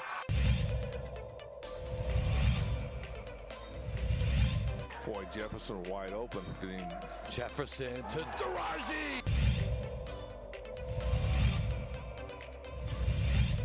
Into Watson with the jam!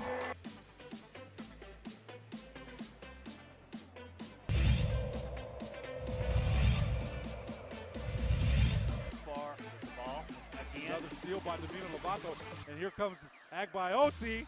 Lob, two-hand hammer. You knew that was coming.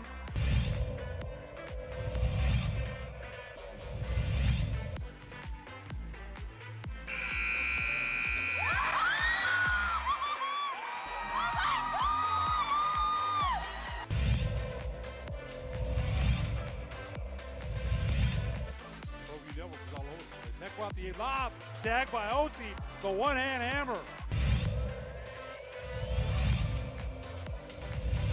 Put up.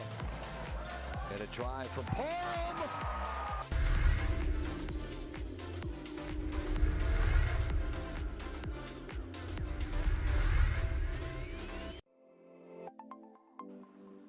Get into the game with Garden Swartz Team Sales. They have everything you need from screen printing, embroidery, and digital printing services, high school letterman jackets, and all high school and club uniforms and individual and team apparel with the most reliable brands like Speedline, Rawlings, and Wilson. And don't forget to check out the latest F7 Shut helmet. It's all at Garden Swartz Team Sales. Give them a call, 505-884-1234. Garden Swartz Team Sales.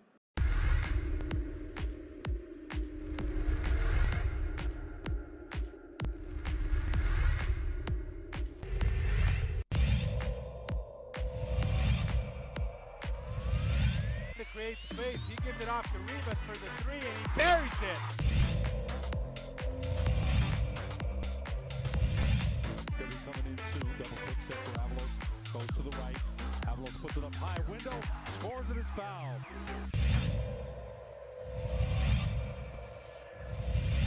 Right here by Lewis all the way, coast to coast, and finish. What a... Around the screen.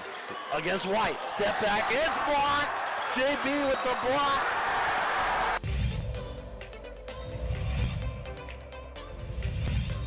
In transition. Ahead to hit on. Hit on for the two-hand hammer. Minutes to go. They've got a shot. They have a chance. And it's put up. And it's good. What a three that is by Jalen.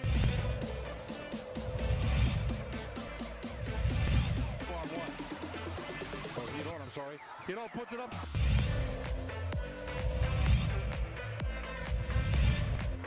Rebound Cowboys. Right side David Hall. Thank you very much.